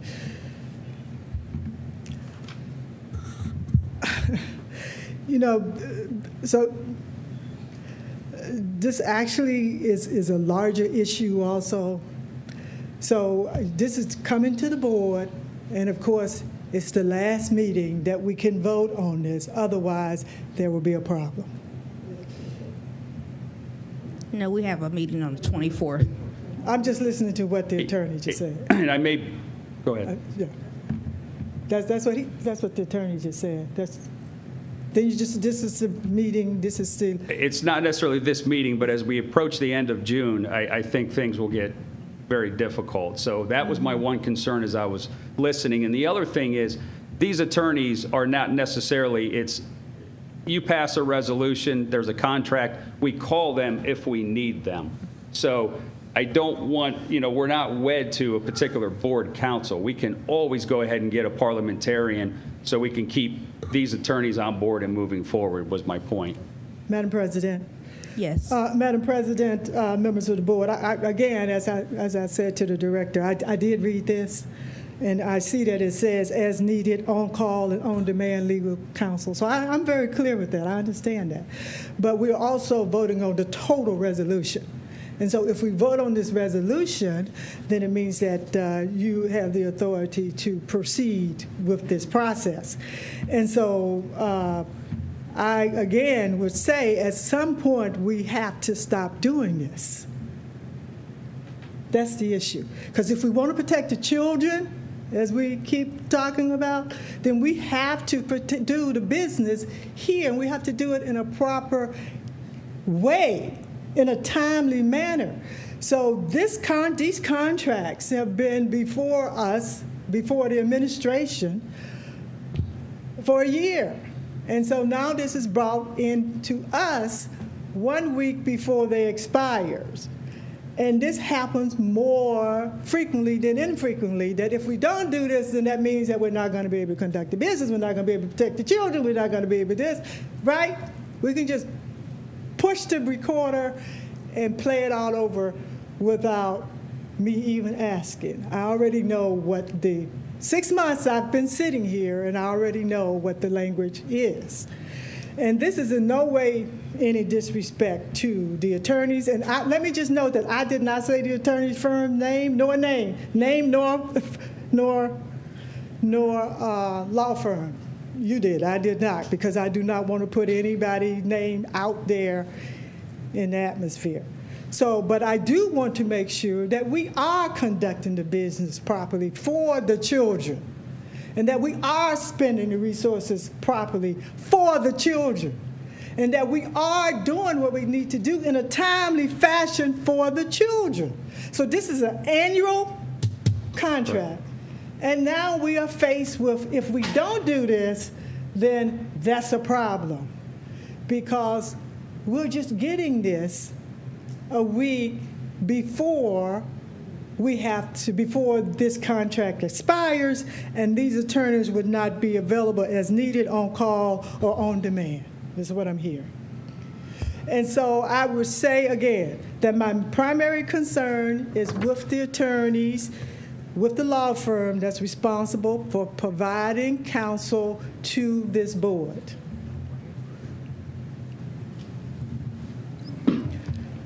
If I may say one thing, if you're not finished. Madam President? I guess my point, to make it clear, there's not a parliamentarian on this list. I think if the board is going to seek out legal advice, it would be a parliamentarian. So that was my only issue of what I'm trying to raise. Are the 8 firms here, we can work with general counsel to find somebody, I believe, who can be a parliamentarian, but I don't think there's necessarily a parliamentarian listed directly. That's my point. So to keep this moving and keep us moving operationally with the law firms that we need to do with a school district this size, I'm just, on behalf of the administration, encouraging the support of the resolution. Thank you. Mr. Alexander? Yes, and I'm going to have a question. I don't know if we can do this, but is it possible to accept this resolution with all the attorneys except for the one in question and vote on that? And if we can do that, then maybe that might be a better way, and then come back maybe at the next meeting to make sure we're ready to either move on with the one counsel in question or have another attorney who'll be here for a board. That was just a question. I don't know if we can do that. I don't know who answers that question, but is that something we could do? Madam President, may I answer? Yes. I guess my one issue is what's referenced as board counsel is more broad. I think that firm provides greater legal advice than simply just a parliamentarian vote. It's you who decides who you want to have as your board counsel, not me, obviously. But I think that firm provides additional legal advice beyond simply board operations. Right, and I was understanding that too, but I was just wanting to say, is it proper, and can we do it within the guidelines, within the law, to accept the ones that we want and leave the one off is in question. I'm not sure if that can be done or not, but that's just a question I'm asking to see if we can get clarification on that. Madam President, can we ask an attorney? Right. Touche.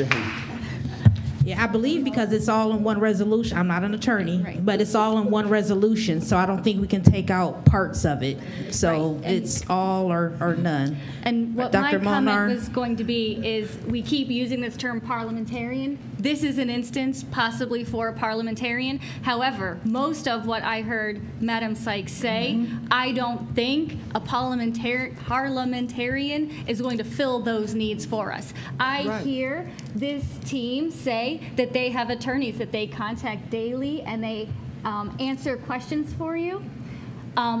We don't have people that we are referring to daily and answering these questions for us. That's why we are asking for someone to be here, to have that content, more than just routine, more than just Robert's Rules of Order, more than just can we take this resolution off, but deeper than that. And I think as far as funding goes, when we look at a lot of the fees that we're paying, as I think Member Sykes also alluded to, or even said flat out, is by doing things correctly, we are going to prevent spending on some of the other firms. So that is more than a parliamentarian. Member Hall. Thank you, Madam President. Just a quick question, Mr. Devenbaugh. Have the contracts from these law firms already been submitted to your department? Now, you'll pass a resolution, and then we'll go through with the general counsel and execute the contracts for the 24-25 school year. Okay, and then, so they haven't sent contracts yet? No. Okay, so then there's no deadline on signing those contracts yet? No. So even if we waited till the next meeting to actually vote and get maybe some more answers, more questions answered, the 24th would not be saying this is a deadline because they haven't submitted contracts yet? Sure. I mean, I would not prefer that. I mean, I would prefer to get these folks under contract and continue on, because keep in mind, they are already actively working on legal matters. You know, so if from a timing perspective, you know, pausing it. But again, I just want to reiterate my one point is, you know, unless there's a removal from a particular person from this list, getting a parliamentarian is not necessarily on this list. So I think it would be something we would have to come back with if there was a particular individual we wanted to hire to do specific board work. That's the big point. So I would just encourage and recommend passing the resolution so we can move forward tonight. If we want to retain a parliamentarian, I think we can do that at another meeting. I'm sorry. Vice President Jackson. Thank you. And I say all this respectfully because when you use words like I would be more comfortable, I would be more comfortable to be very clear on the matters about our attorney, like very clear. And to Member Molnar's point, it's more than just, you keep referencing a parliamentarian, which is causing me more confusion because, as Madam President stated, you know, parliamentary procedures, we have Robert's Rules of Order. Those things we can kind of get around without having an attorney. Member Sykes elaborately laid out some examples of concern to not have an attorney present and was very specific that we're talking about one attorney out of the 8. Now, I understand we cannot make adjustments to a resolution. My question was if okay, so I don't know. As it's being stated, we cannot make changes to a resolution. But my question is, I heard you say that these contracts were due by the 30th. You made a comment about the 30th. And then there was... That's my understanding is June 30th. Ms. Right. Folk would know further on the contracting end of it. Okay, and so it matters like, I just like clear, precise language because we have a board meeting on the 24th, which if that was the case, we would have time with my earlier statement, which is this somehow that we can let this remain on the agenda and get clarity so that it can be a clear vote and just go through before just agreeing to, because your statement about unless you want a different firm, because that may be the resolve of this board. I'm not saying it is. And then we push it through. Does that put us, because you said contractually, but only if we need them, we will pay them. But contractually, we will be bonded to the firms that we pass on this resolution. Correct. So that's the only reason. And I don't want to delve into the board's matters. I mean, Understood. you can have your own lawyer, you can have anyone you want, but we also operationally need lawyers. Understood. So whatever you wish or whatever you choose to have as a lawyer is completely up to this body. And that's the one point. But I also think all 8 lawyers on this list also provide operational needs, including the one listed as board counsel also provides employment matters. That's what's critical here. So I don't think by putting this or continuing this onto the next, matter really resolves the issue that's clearly before the board, which is going out and hiring who you wish to represent you. I think that would be via another resolution. Yeah, I don't think that's the matter at hand. I think the matter at hand is more discussions on clarity of what it is that we're seeking to do, because, and you can kind of clear me up with this, because when you're speaking, it sounds, as I'm understanding it, that you're saying that there are these lawyers that are currently hired to do these various matters within a district would no longer be able to operate under their current contract that doesn't expire to the end of June if we don't pass this resolution today. Is that what I'm understanding you're saying? I wouldn't go that far. I just would like to get I'd like to get a resolution so we can get the contracts out. Okay, It it's takes just a some convenience time. for you. It's convenient. No, it's not convenience. It's called legal professionalism.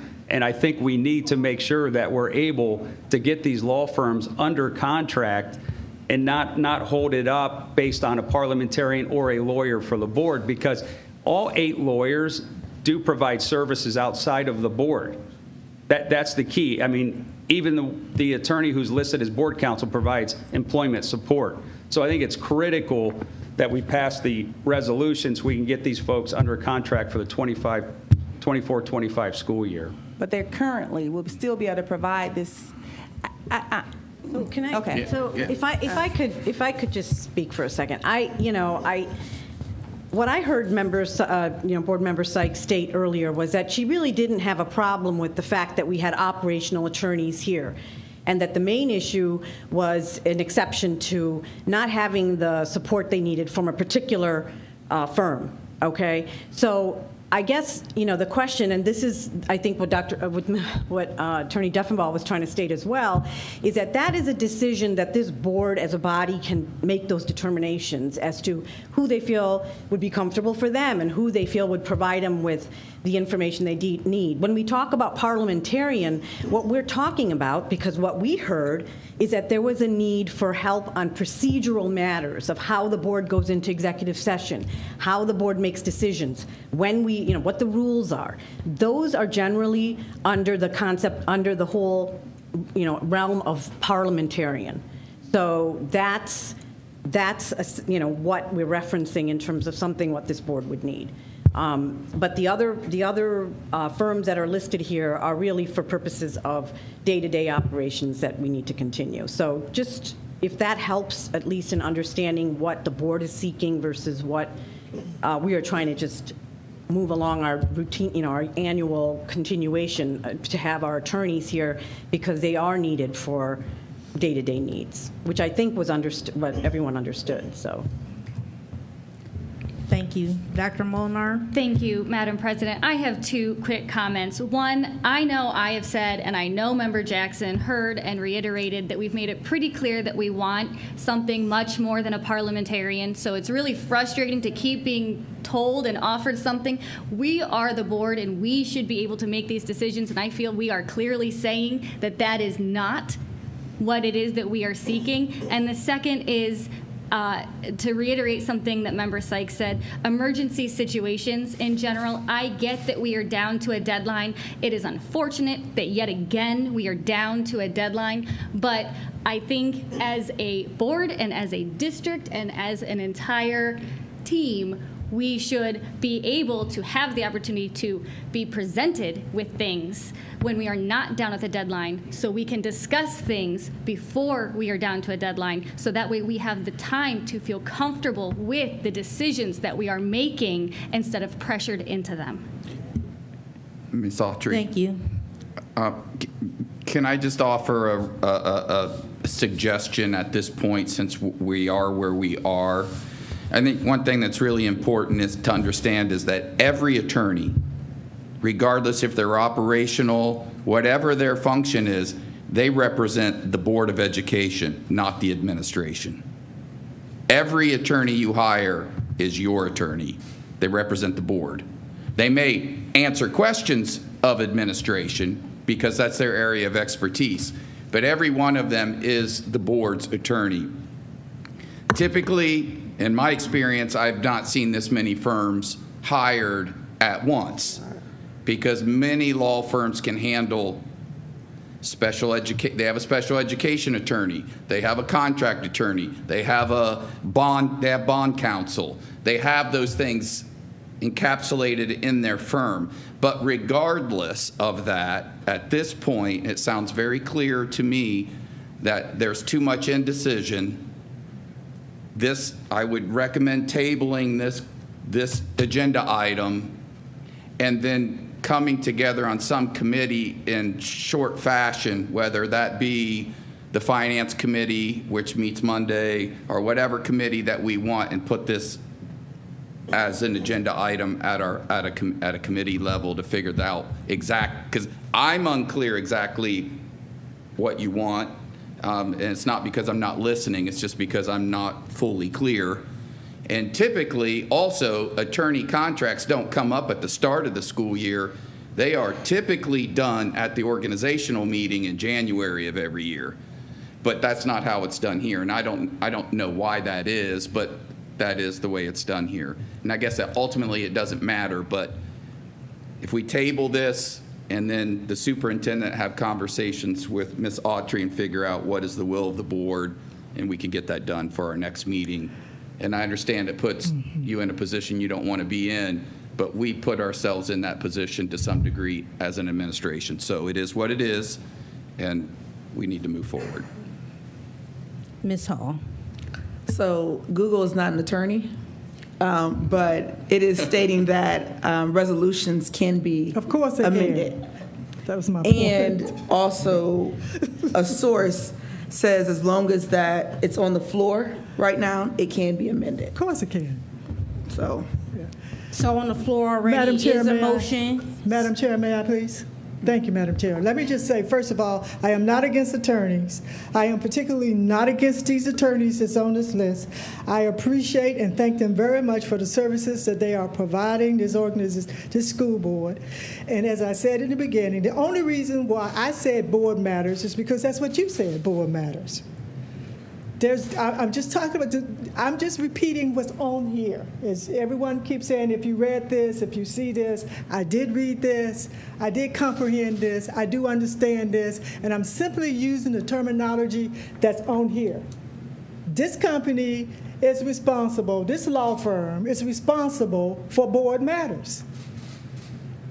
I'm simply using your terminology because I read it. And whoever put it together, that's what you're saying. So I am not against attorneys. I'm not against these attorneys. And of course we can amend a resolution. Of course we can amend a resolution. And I don't need an attorney to tell me that. I can amend a resolution.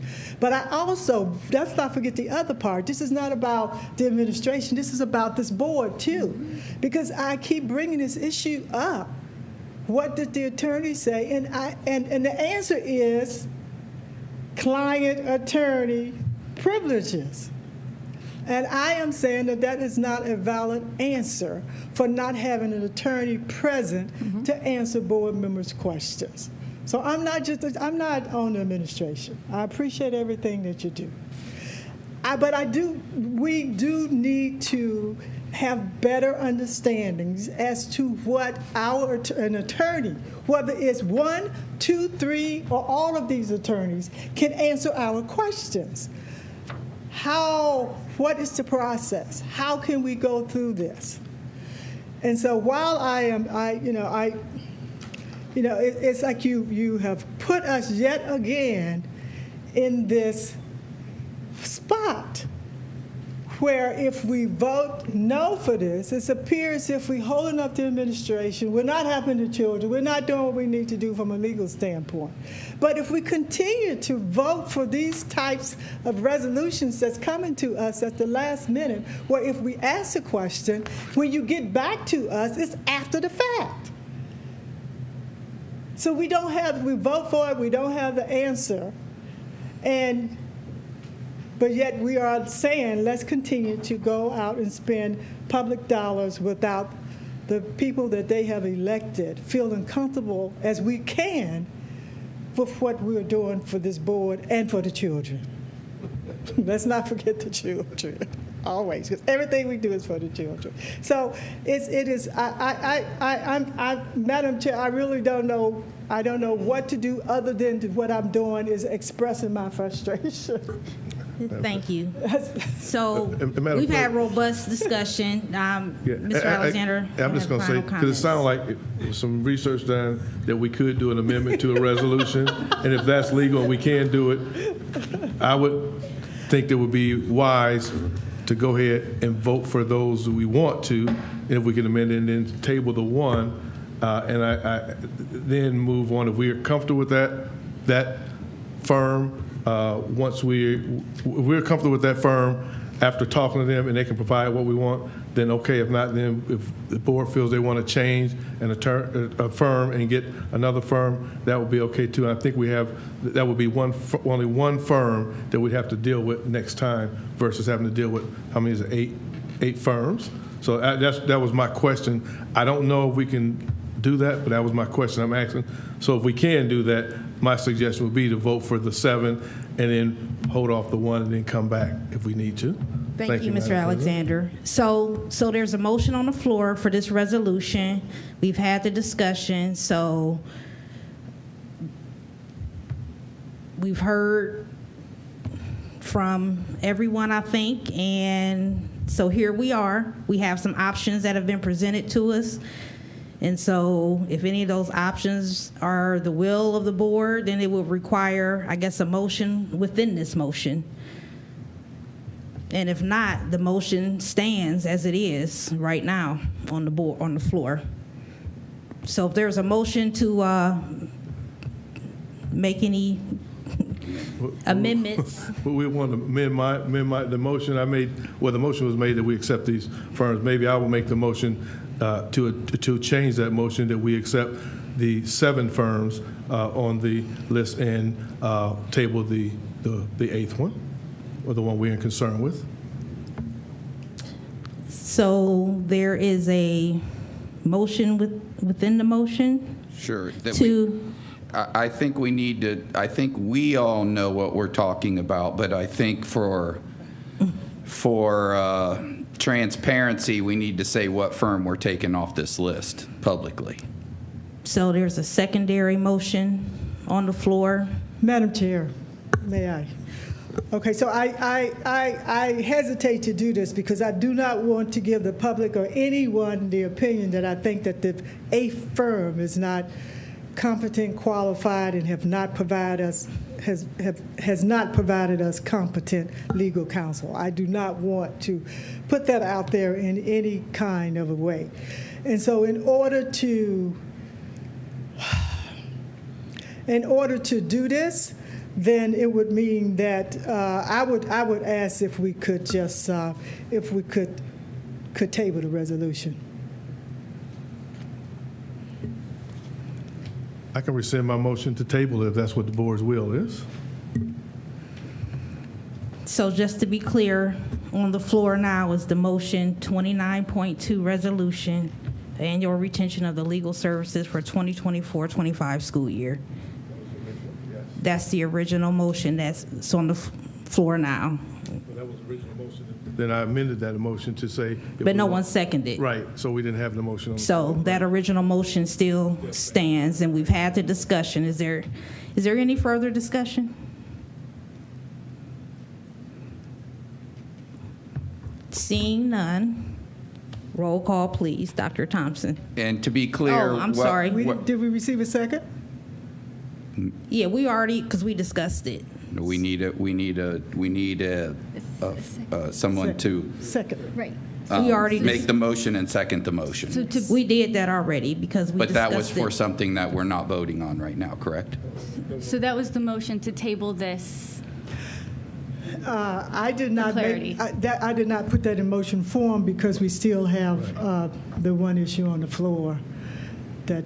So what was on the floor is 29.2. Correct? That was the original? Yes. Yes. That was the original. Right. Now, if we want to move out of that, then we need to make a motion that we Amend it. make an amendment that we amend that, and then whatever our amendment is going to be. Or just table. Or table it, or right. Table exactly. the entire motion. Right. As Mrs. Sykes Right. recommended. So, are you making that a motion? I'll second it. Well, the parliamentarian, is this correct? You are the parliamentarian. To table the motion, we still need to take a vote to table the motion. Yeah. So there has to be a motion and a second to table it, and then we vote to table the motion. So, Madam President, I move that we table resolution number 29.1.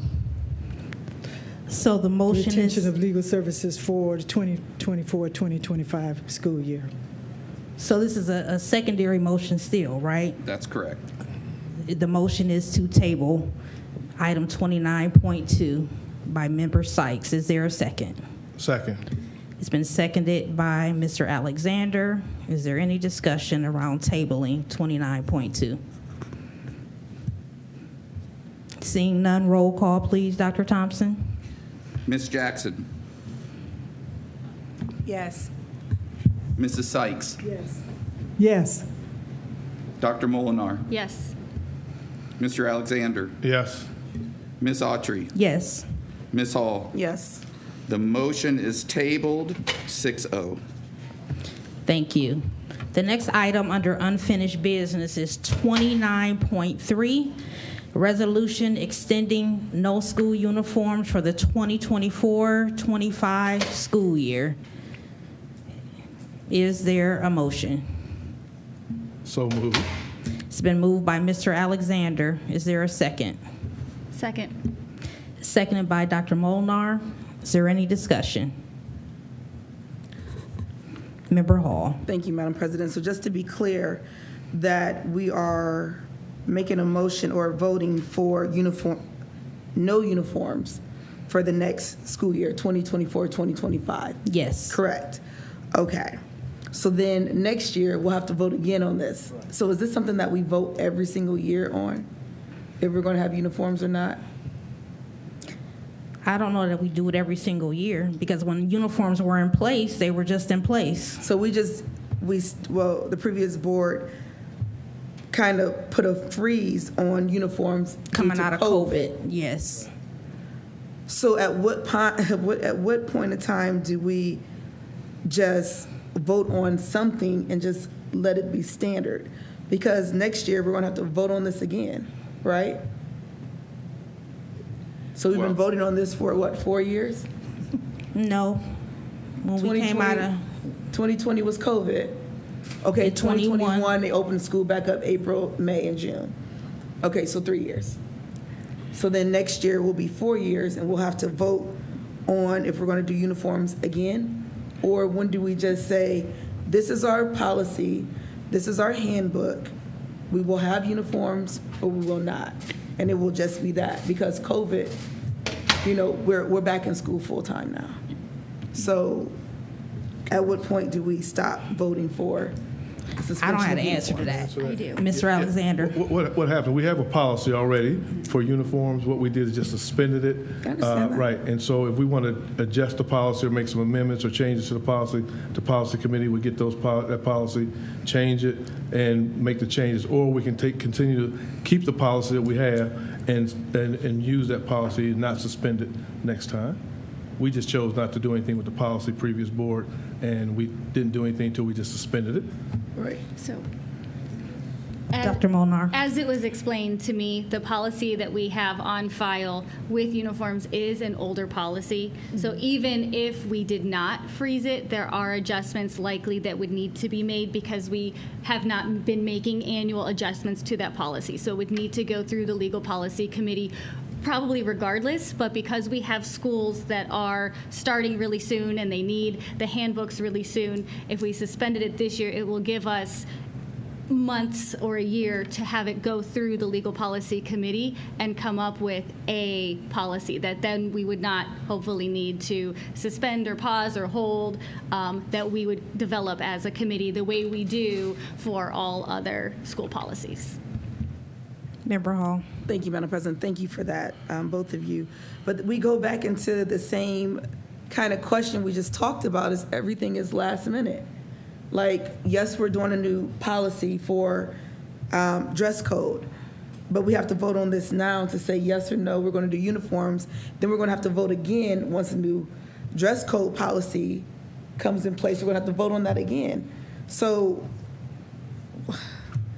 I guess I don't understand why we have to vote on this now and we're getting a new policy in place. Is that correct, Mrs. Folks? I think you told me at our last meeting that we're revamping our policy book. Excuse me. I think I passed that on to you. That's okay. Member Hall, you are correct. What we spoke about at the Instructional Policy Committee was that the suspension or set aside actually has been voted on annually by the board at this time, ever since COVID. So you've had 4 votes. You're going into 24-25. But the policy originally, as explained, 5511 started in 1998, which is dress for all students K through 12.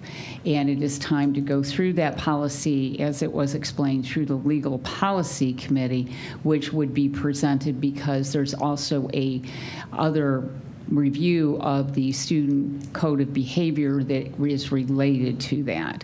So allowing us to suspend or set aside this uniform, which is K through 8 for 1 year of the 24-25, would allow that full review of 5511 for K through 12 dress, and then subsequent decision by the policy and legal review team to bring forth should they want the 551101 to still move forward with K through 8 uniforms or to become an adjunct and not move forward with the full review. And that includes some issues that Dr. Lash and her office are looking for, and we felt if it would go forward for a review, we could have the full legal review, take a good time to be equitable and clarify some issues that came up during a discussion regarding a policy that in some languages is over 20 years old,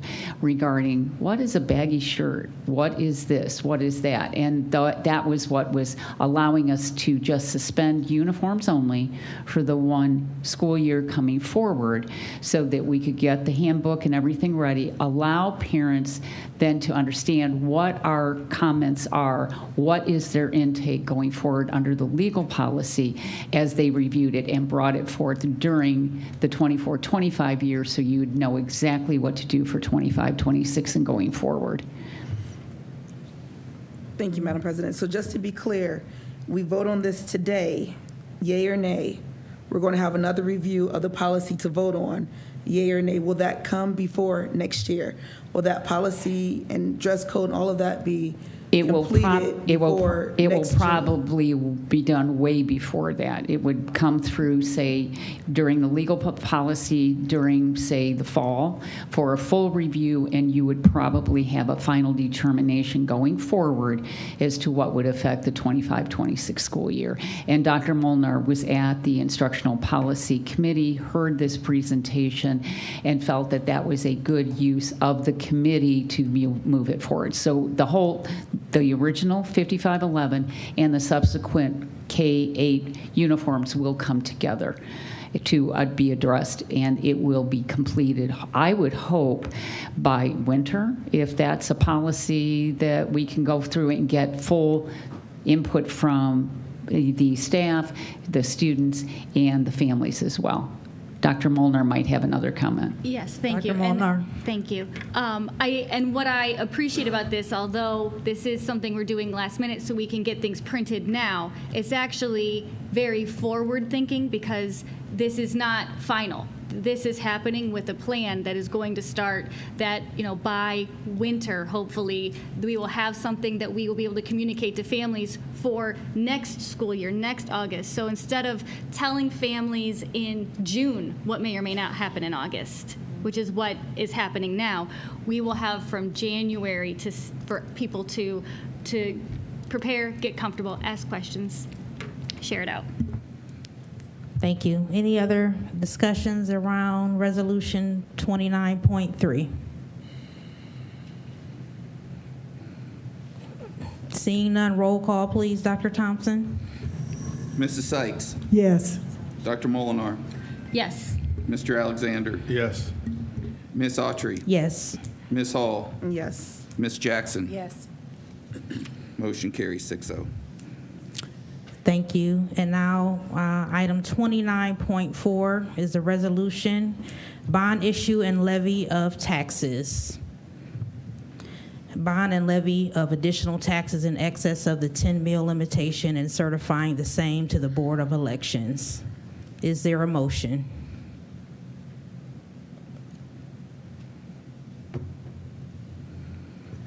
So moved.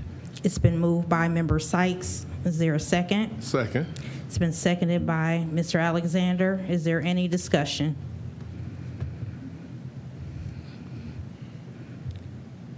Member Hall. Thank you, Madam President. Dr. Thompson, just a quick question regarding this. When you presented to us before, it wasn't like a direct amount. Like we had said, like $311 per $100,000. Is that still the same? The certified number is $315. Okay, so $4 more then. Yeah. Okay, I was nervous that it was going to be a drastic, like, okay, now we're at $411. No. And that would be an issue, but you said $315? Correct. It's $270 for the general operating side, and it's $45 per $100,000 for the bond issue. Thank you. Any other discussion?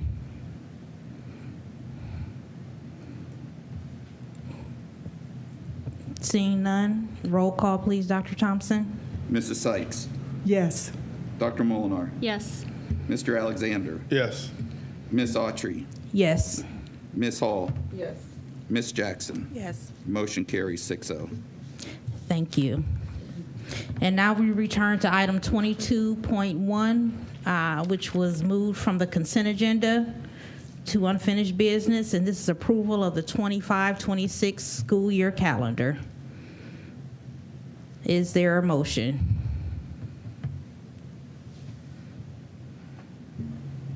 So moved. It's been moved by Vice President Jackson. Is there a second? Second. Second by Mr. Alexander. Is there a discussion? Dr. Molnar. Thank you, Madam President. I asked this item to be removed from the consent agenda for discussion because when this item was brought to the board last month, we had some discussion, so I mentioned that I would want some clarification. It said there was another item, 19.1, that is gone, and now I don't know what it says because it's gone. But what's left here in 22.1 is as selected by the majority of employees. And so I've been receiving a lot of questions last year and the year before, especially regarding the primary election and holding school in the elementary buildings during the primary election. And so the questions I have for this item, if this was the calendar that was selected by the majority of employees, I was wondering what does majority of employees mean? Like, does that include everybody in all kinds of positions, full-time, part-time? So what's included in the majority of employees? Are there various roles? The second question, how many calendars came to all of those employees for the vote? And then was this the number one calendar out of all of the calendars that came to all of the employees? Thank you, Dr. Molnar. Mr. Wamas. Good evening again. Yes, so there were, this is a contractual process. Our collective bargaining agreements identify how the process works. And so through negotiations, the calendar committee developed 2 calendars through that negotiations process to present to all employees. So to answer your question, yes, it went to all employees, had the opportunity to respond to that. This was presented prior at our April 22nd board meeting for you to review, and that had a little bit more of the detail. At that point, it indicated there were 66.8% of the employees who responded voted on this option 2 of the 1 and 2 calendars. So for clarification, so there was a calendar committee, and so you're saying the calendar committee only came up with 2 calendars? That's what the calendar committee chose? The calendar committee negotiates 2 calendars to send to all employees for a vote on those calendars.